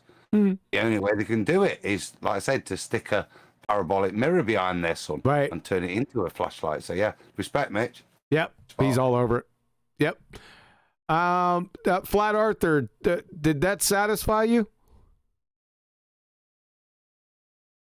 Not 100%, but I think that's all for today. Okay. Can I shout out the super? Yeah, go ahead, Betty. Yep. I was gonna say I had a quick question. Hold on a second. Betty's in control. Just a quick super chat shout out. So it's from Yultuk Sasha. He says, try to go today with camels 500 miles straight. Yeah. Hey, let me tell you something. This little story they cooked up, it's a train wreck of epic. Every single thing. But remember, it's two-step from reality anecdotal fallacy to begin with. There is no primary documentation. This is nonsense, right? If you ever did your pace count, like if you're doing navigation and stuff, you have to figure out your pace count. So you know what type of distance that you're walking over land. I would like to see somebody go 500 miles with their pace count. I'd love to see it because I was off at 200. Best case scenario, best case, I was off at 200 meters. So I'd like to see that nonsense. I got it with the camels, 500 miles, Sasha. That's pretty funny. Exactly. That if you walk, that you sort of have a natural sort of diversion. Yeah. Right? Yeah, you'll go around in circles and stuff. That's the second part of this issue. The first part is getting the distance correct. I mean, 200 meters, you could do it. You're in hand grenade range. Other than that, you're screwed. You're going out 500 meters. Give me a friggin' break. Especially if you got elevation changes, you're screwed. So practically, this is a tear-jerking belly laugher right off the bat. This is something that conjured in people's imaginations and then wrote it down, and then people just take it as read without thinking about the practical application of it. It's a belly laugher. It would only work on a flat plane because you got mountains, you got valleys that you had to go through, right? From going to point A to point B. Yeah. I mean, that story is so ridiculous that people even can say Eratosthenes did that 2,000 years ago. This is ridiculous. Yeah, it's all over. and everything that is being recorded in the Bible, that's bunk. Right? Yes, but Eratosthenes is right on board. I just wanted to point out today, my sole mission was to show the three mutually exclusive positions. That's all I wanted to do, and what a belly laugher is. My question is, pick one.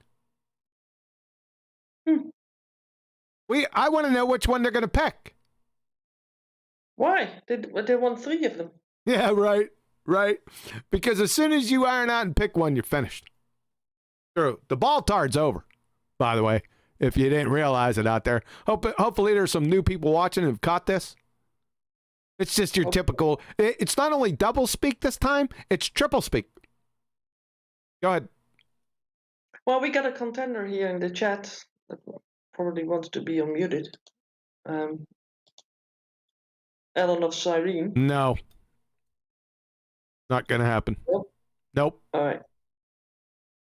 Okay. Not happening. I'm not doing space-time donuts. I'm sorry. Go back to 2015. That's not happening on my show anymore. Sorry. Bring in. Sorry. I was going to say bring in some new meat with some credentials. Yeah, I'm really scared of you. I'm quivering so uncontrollably in my boots right now. Honey, get the medication. Clown. Piss off. Not you, Sasha. Listen to me. Brenda. Right? Go back to your little numpty clip the other day, number one. And number two, piss all the way off. And then when you get there, piss off some more. Bye. Don't come back. Go ahead, Sasha. Is that Brenda? Yeah. Yeah. I'm not dealing with that. She shouldn't even be righteous. Where's righteous at? I'm not. Let's just do this. 1 second. Let's go there. Okay, go ahead, Sasha. Is that all you had? Yeah. I was just going to say something. Go ahead, Brian. QB. Thank you. If we take a tennis ball and we hold it so it's somewhat close to the light of a lighthouse. Let's say we hold that light steady. We stop it from rotating and it's on its axis. We hold that light steady. We take a tennis ball and we hold that tennis ball towards that as close as possible to the lighthouse light. Now, no matter what way you tilt that tennis ball, right, forward or back, it's still going to get the same amount of light. There's not going to be a change in that light because that light is going to be so strong. Right? Especially if we can get it right up to the bulb of the lighthouse, then it'll be the least amount of divergence. And if we could do that, even with that kind of light, you could tilt that tennis ball forward or back all you want, and the change in the amount of heat that light, the amount of light or heat that tennis ball receives. If you move back the tennis ball 100 meters, the light that it receives will still be equal if you tilt it forward or back, but the heat may be a little bit less. So that's what their claim is in their model. That they have these parallel rays, and that one time of the year, in December or January, that their globe is closest to their lighthouse light, and in June, July, their globe is furthest from it. So they can't have seasons north and south of their equator line. They can't have that at two different times of the year. They can't have summer in the south and winter in the north, just through the fact of the 23.5 degree tilt. Because if the sun rays are parallel, then they can only have one summer and one winter for both hemispheres. They can't have a summer and winter at the same time, two different times of the year. Can't be done. Because if you think about the scale, if you take a tennis ball as close as possible to a lighthouse light, that would be somewhat the scale of the sun. The sun would be even bigger in their model to their globe. And the rays are claimed to be parallel. So no matter what you do, no matter what way you twist and turn that tennis ball, whatever side of it is faced towards the light is going to get equal light and heat. There's no way it can't. Because if you're making it as close as possible, then that would be the least amount of divergence. So, you know, their model basically states that there can only be one winter and one summer for both hemispheres. You understand what I mean?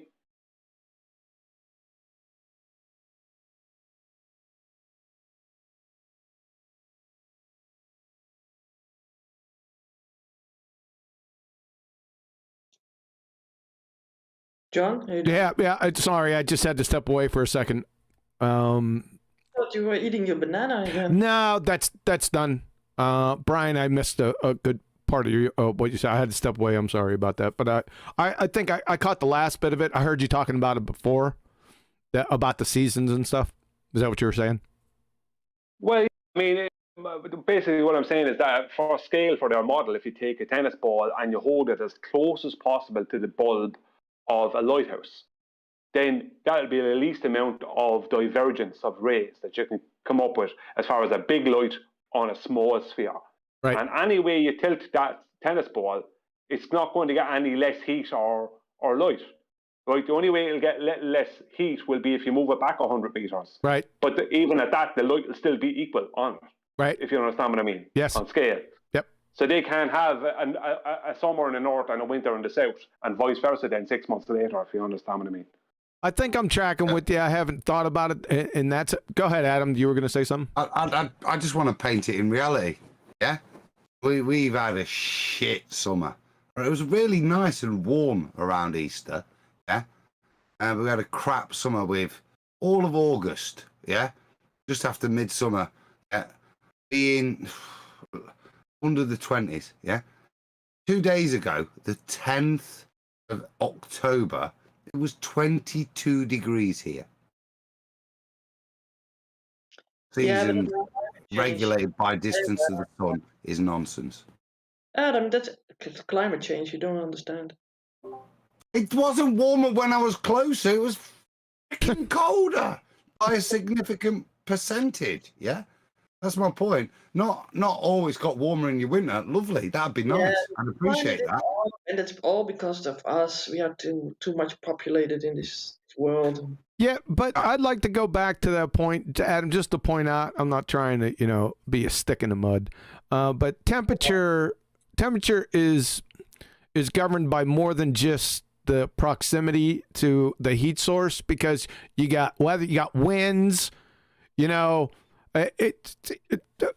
it could be, you know what I'm saying? Hold on a second. I'm not done. Hold on a second. I'm not done. Like, You're never done. I'm always.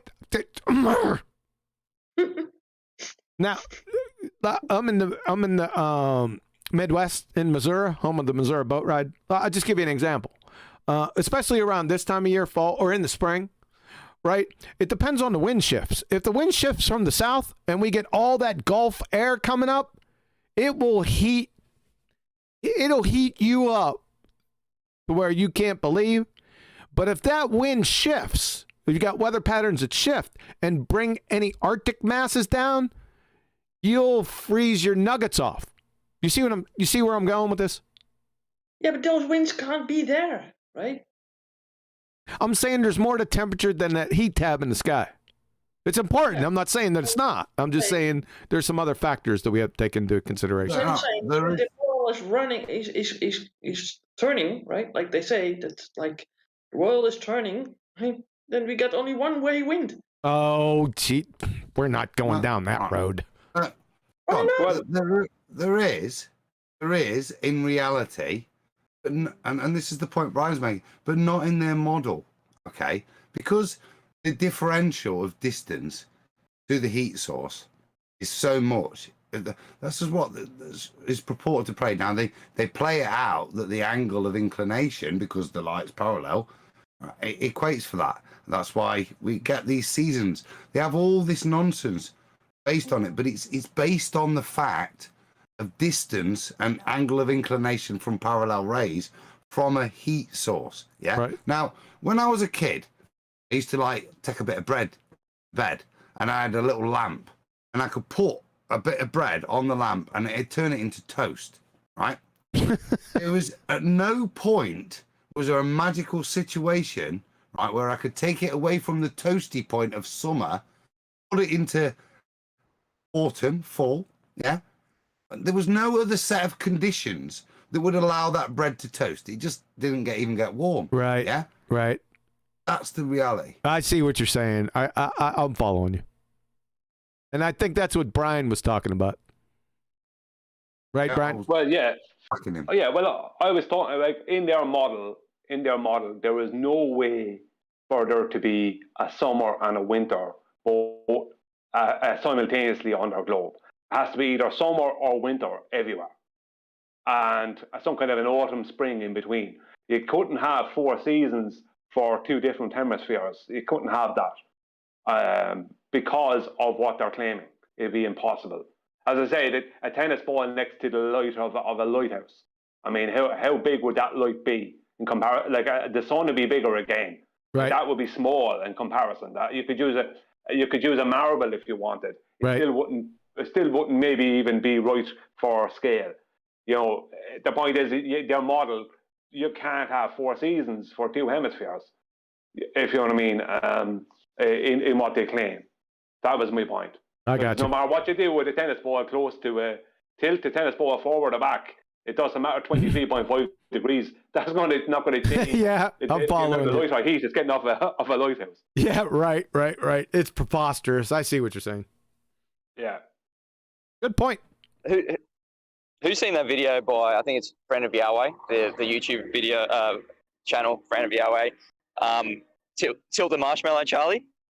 Has anyone seen that one? I haven't. I'll just go through it if you haven't. So there's a father and a son just sitting by the fire with marshmallows, and the son's trying to melt his marshmallow, and he's getting close to the fire, and he's just not doing it. So his dad says, no, it's not about getting close to the fire, Charlie. Tilt the marshmallow.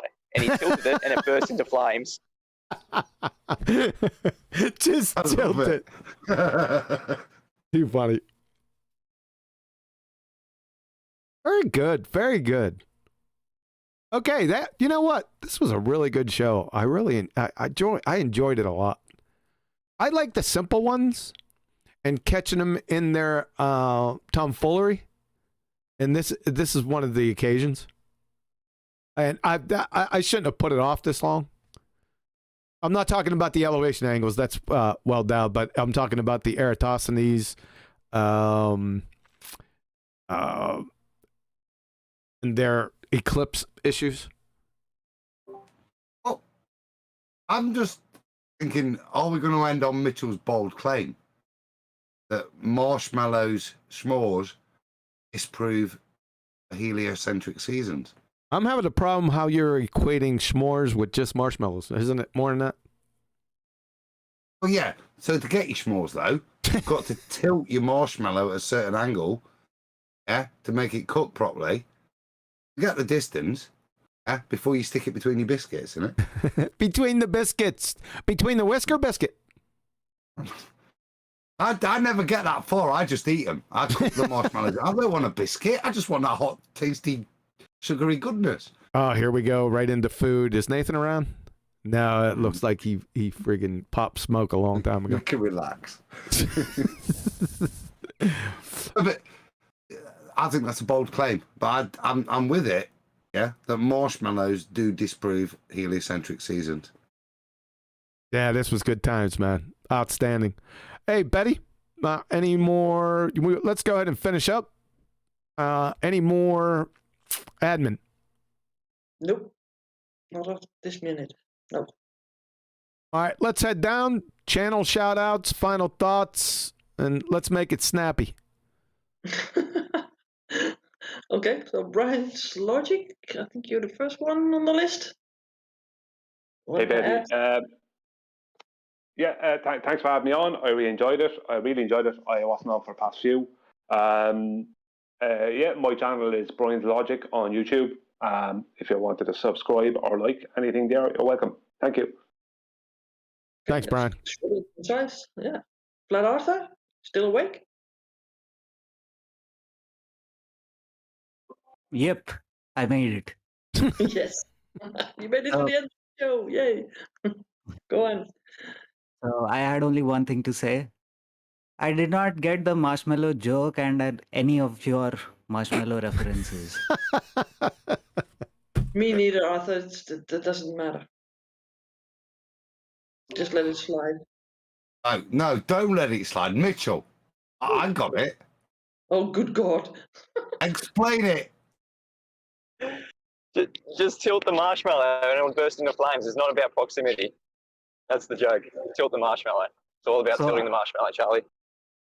So I'm a guy from India and we do not eat marshmallows and we do not know the culture which puts a stick into those marshmallows and then burn it in the bonfire or anything. I have never done it as a kid and I have never seen anyone do it. People are catching up these days in India, but that's never been in our culture. So I have no clue what you're talking about tilting it. I'm going to have a go at this. Right. So, tandoori chicken. Right. What you got to do, you haven't got to put it in the tandoor. Yeah. That's daft. You don't need to do it. What you do, you hover it over the top and rotate the angle. And when you get it to a special angle, that'll cook it. Brilliant. Hold on a second. 1 second. Flat Arthur, did that resonate with you? Yep, it did. There you go. Thanks, Adam. Who knew I was that? Chicken. Hey, how cultured am I? You're an aristocrat. I don't get it. What's with the chicken? Tilted tandoori chicken. That's awesome. I can't tell the difference between a kiwi and an emu, but I can give you an analogy. That was classic last week when you did that. Yeah, Truth Seeker, I just seen your message. Yeah, go ahead. You can ask a question. Sure. Yep. Yeah, sorry about that. I didn't want to just intrigue or anything. Now, just try to keep it concise. Hold on 1 second, because I think you were the mastermind behind last week's fiasco. So I'm going to ask you, keep your question concise. All right? Was it last week? Oh yeah, it was Saturday. Yeah, that was. Now, it wasn't your fault. I'm not blaming you, but other people took advantage of what you did. So it's not on you. Go ahead, sir. Yeah, my bad. No, it was just so I get the whole, how to pretty much refute the argument of, Eratosthenes proving a spherical Earth or trying to prove the circumference of the Earth. Another doubt that I've heard, and I'm pretty sure you guys can address this quickly, is the doubt of Crepuscular Rays. I don't know if I'm even pronouncing that correctly.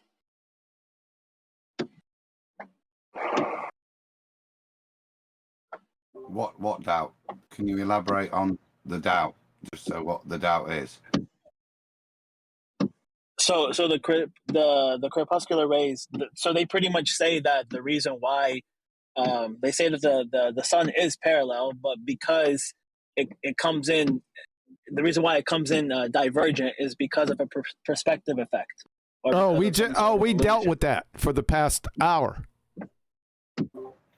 Yeah, I know. I was just trying to figure out what would be the best concise way to deal with it, because I've spoken about this with some of my relatives, and then they tried to bring that point up. I know you spoke about it earlier. I just because I missed a few bits of it here and there because of connection on my end. The inverse square law of light. That means it has to diverge. The inverse square law of light. All light diverges. So there's no way for it to be parallel, because the inverse square law of light shows that light will always diverge from its source. You got the. Hold on a second. Hold on. I need to know this because I keep on hearing that sound in the background. You got your windshield wipers on? Yeah, I do. I'm sorry. It's no, that's okay. That's okay as long as I got it correct. Look at that, all over it. Continue. I was smacking his dashboard all the time, but okay. Yeah, you thought that he was just rocking back and forth, smashing his dashboard. It's more fun, right? It's just I'm doing some deliveries, and it's raining where I'm at right now, so that's why I apologize. That's some okay. Of the areas I was in, it was kind of cutting out. So I gotcha. What were you mentioning, Brian? What was the name that you said earlier, Brian? The law of what? I'm sorry. The inverse, INVERS, the inverse square law of light. If you look into that, the inverse square law of light, you will see that light always diverges from its source. Even from a flashlight, from anything, it will always diverge.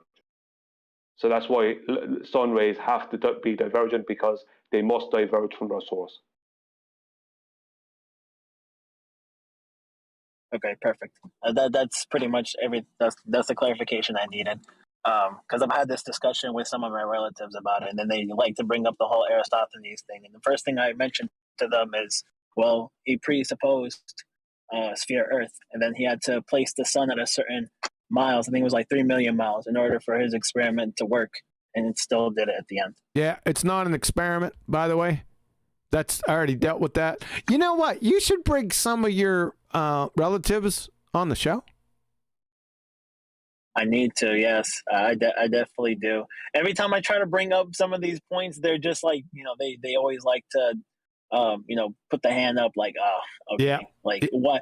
And then, they end up giving me questions like, okay, if the Earth is flat, why should it matter? Oh, brother. Yeah. Okay. All right. Yeah, we'll deal with that one on another day. Is that all? Yeah, that's everything. I appreciate it, Quantum. Yeah, not a problem.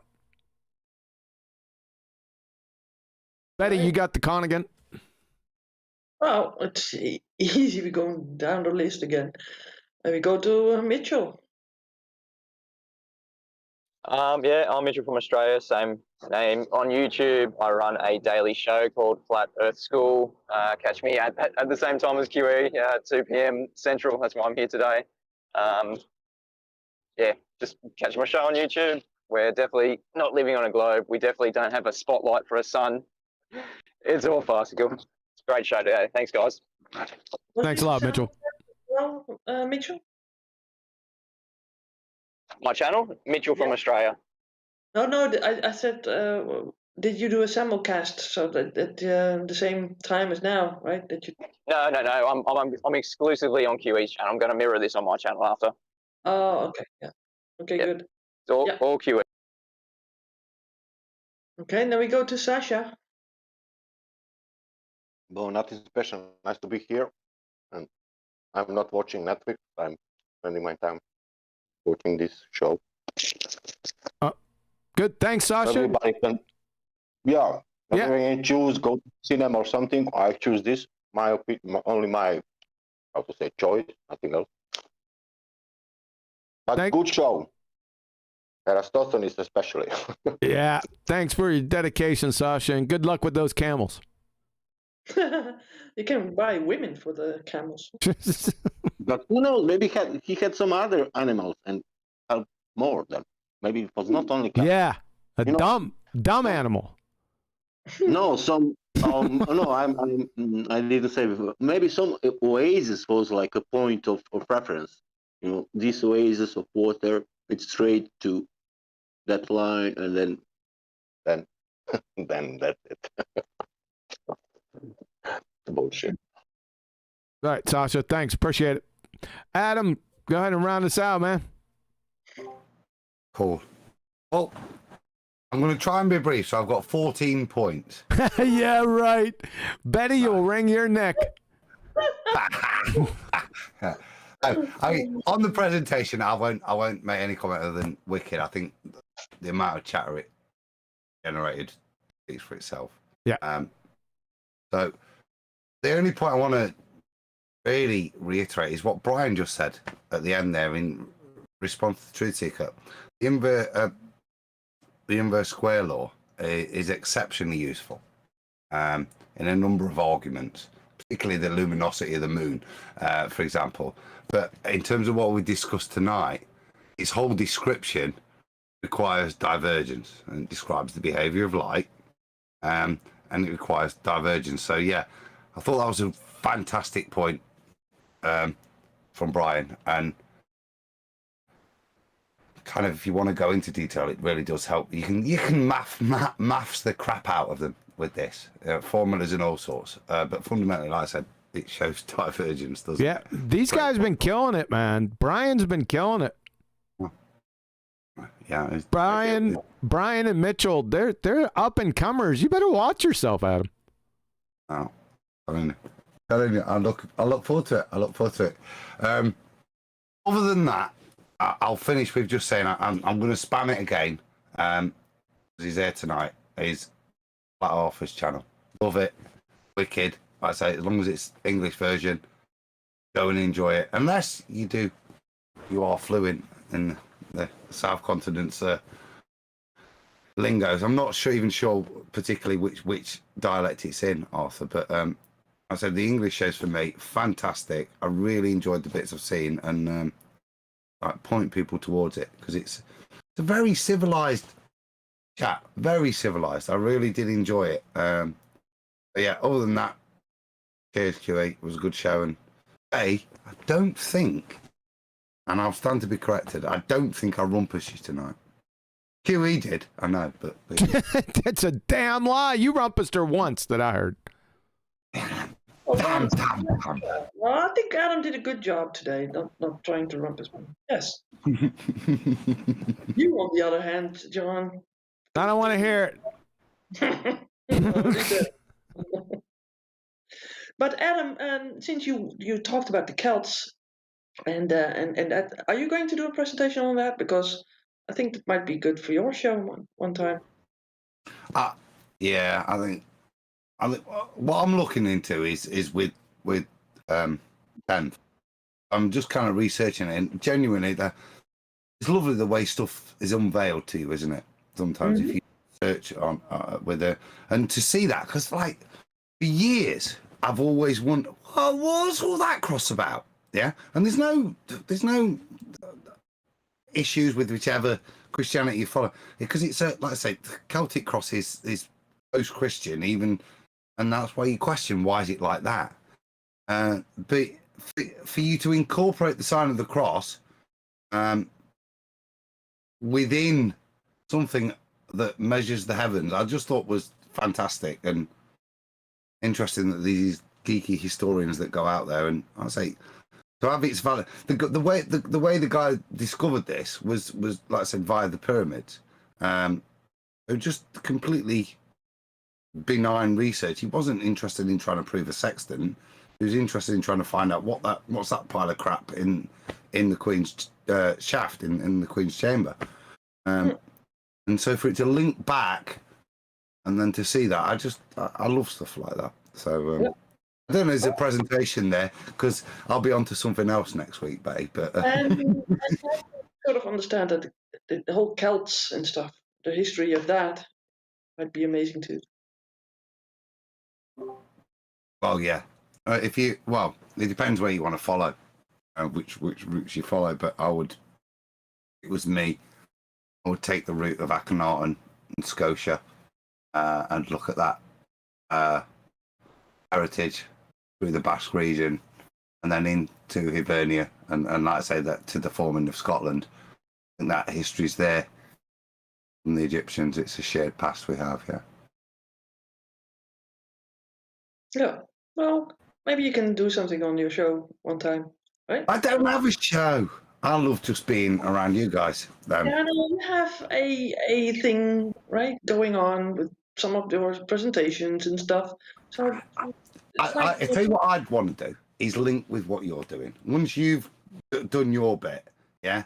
Because I think, as we alluded to earlier, we're all on different journeys and we all have, some of us don't believe in a creator, some of us believe in Christ, some of us don't, some of us have different views of Christ. And I think once we've got past that point, I'd love to start to share some of my viewpoints, however kooky they are, with people and discuss it, because I've really enjoyed it with, he's not here tonight, with Scrap and stuff, just chatting. And whilst very different theological viewpoints, I still find the fellowship, yeah, and discussing Christ enriching. Yeah, it is. Absolutely. Yeah. I'm going to stop you now because QE is going to kill me if I'm going to continue on this path. He won't stop you if you're talking about Christ. I guarantee you that he won't dare. I'm done. Adam, I'll tell you what, you'll weasel you. Annoy. Yeah, you know me too well, don't you? Yeah. Yeah. Like I say, it doesn't matter if it's genuine. If it's not like, I'm not talking like baller crap, but like me and Scrap, we were chatting for hours the other night, right? Even with his bad reception, yeah. And it's not about necessarily agreeing with the person, but if you're in fellowship and you're both seeking Christ, yeah, and even if your opinions are very different, it's still, like I say, enriching for your soul. Yeah. So, and that's what I maybe would want to do with you guys, because we are different, and I accept that, and you accept, and you accept me for that, and that's important, that you let me engage in what I'm discovering for myself, and that's all I ever claim, what I'm discovering for myself, and I appreciate that leeway you give me, whilst ever I know it doesn't sit with your theological views. And for the audience, that's good that you get to hear that, and to hear that discussion. I think it would be good, and we could all learn from it. Not to change our theological principles. Well, we could. But just to grow in Christ, yeah. However it is. Yeah. Well, you can sort of adopt people's ideas about it. If it makes sense. All right, Betty. Yeah, Betty, let's go ahead and round it out. Go ahead. Your final thoughts here. My final thoughts? Yeah, elevation angle, real quick. Elevation angle and the Eratosthenes eclipse train. You rumpusing me. If you are going to go over these points already, right, then there's no point for me to respond. Just quick thoughts on elevation angle and the Eratosthenes train wreck. If you have any, if you don't, that's fine. Yeah, the Eratosthenes. I mean, I thought we were done with that one for the longest of time, and that Al-Biruni was the one that we talked about later, right? Because that was really the one that did it, right? Right. Wrong sort of calculation. Yeah, but Eratosthenes is brought up. I still, at least once a week, I'll hear Eratosthenes. Yeah, people have set up these golden calves, right? The Eratosthenes is one of them, I think, and they tend to go back to that person. Yes. If it is a person, right? Because we don't know. We have hardly any evidence of the guys ever this trip.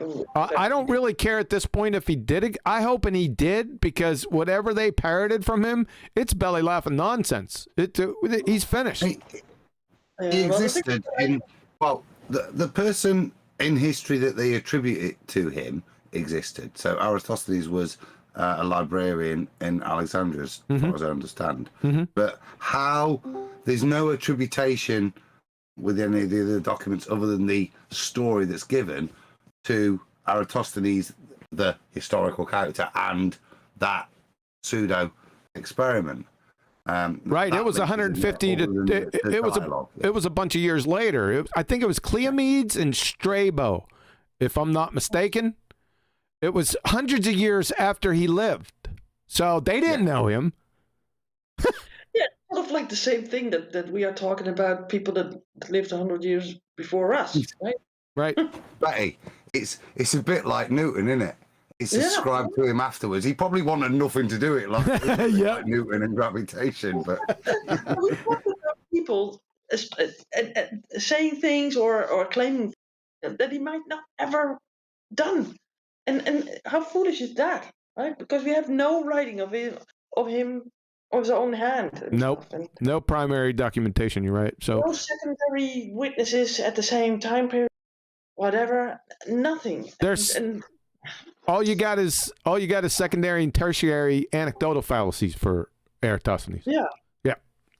There's a quote here. Eratosthenes saying that no man ascribed to me that parallel rays can be derived from a point source. You think that he sort of wrote a disclaimer for the future already? Yeah. He at least had that foresight, didn't he? He anticipated the nonsense. Right? That is lunatic. We need to find a cave somewhere in Greece, somewhere where there's that sort of Dead Sea Scroll, but then the Dead Greece Scrolls. The Dead Greece Scrolls. That is too funny. How did I get that out of my mouth? I have no idea. And then there's a whole bundle of disclaimers for this time. I would love to find that one. Future disclaimers. If these guys try to attribute any nonsense to me, you know I didn't. That's crazy. Yeah. Maybe you should other than the scientific method. Right? Because after we are sort of like kick the bucket, then people might distribute things to us. Yeah. That all come out in the wash. So, hey, shout out to Nathan Oakley. That FED, Flat Earth Debate 1507 Uncut is premiering now. So he spammed it in the chat. So the episode that we're talking about, go watch that because it's out of control. It's an evisceration on a level that every flat earther needs to be. That should be. It should be the benchmark to which you aspire to, right? Because it's so well done. So shout out to Nathan for that. All right, anything else, guys? Helium pools, huh? I love the invisible helium pools. You'll hear that again, by the way. Wrap it up, because I'm going to go and listen back to that. Yeah, I figured as much. Yeah. All right, Betty. Anything else? Nope, this was it. All right. Hey, thanks, guys. All the panel members. I hope you guys got a lot out of the brief presentations I gave. Maybe the time span, the lack in length is not the lack of substance. I mean, elevation angles and the triple trichotomy train wreck that these numpties hold. Catch them. Take them to the woodshed. Right? It's easy as pie. Oh, and a reminder, numpty clips, hang out. They're still coming. With the month of October, we got another one tomorrow. We got the glue Rumpy, the glue sniff and numpty greatest hits tomorrow. Mondays was Brenda. Yesterday's was Brenda, and we got 2 more weeks. And let me tell you something. Hold on to your hats, folks. Keep it cool out there. Hang in there. Take no prisoners. No quarter will be asked. None shall be given. And remember, I'll be back.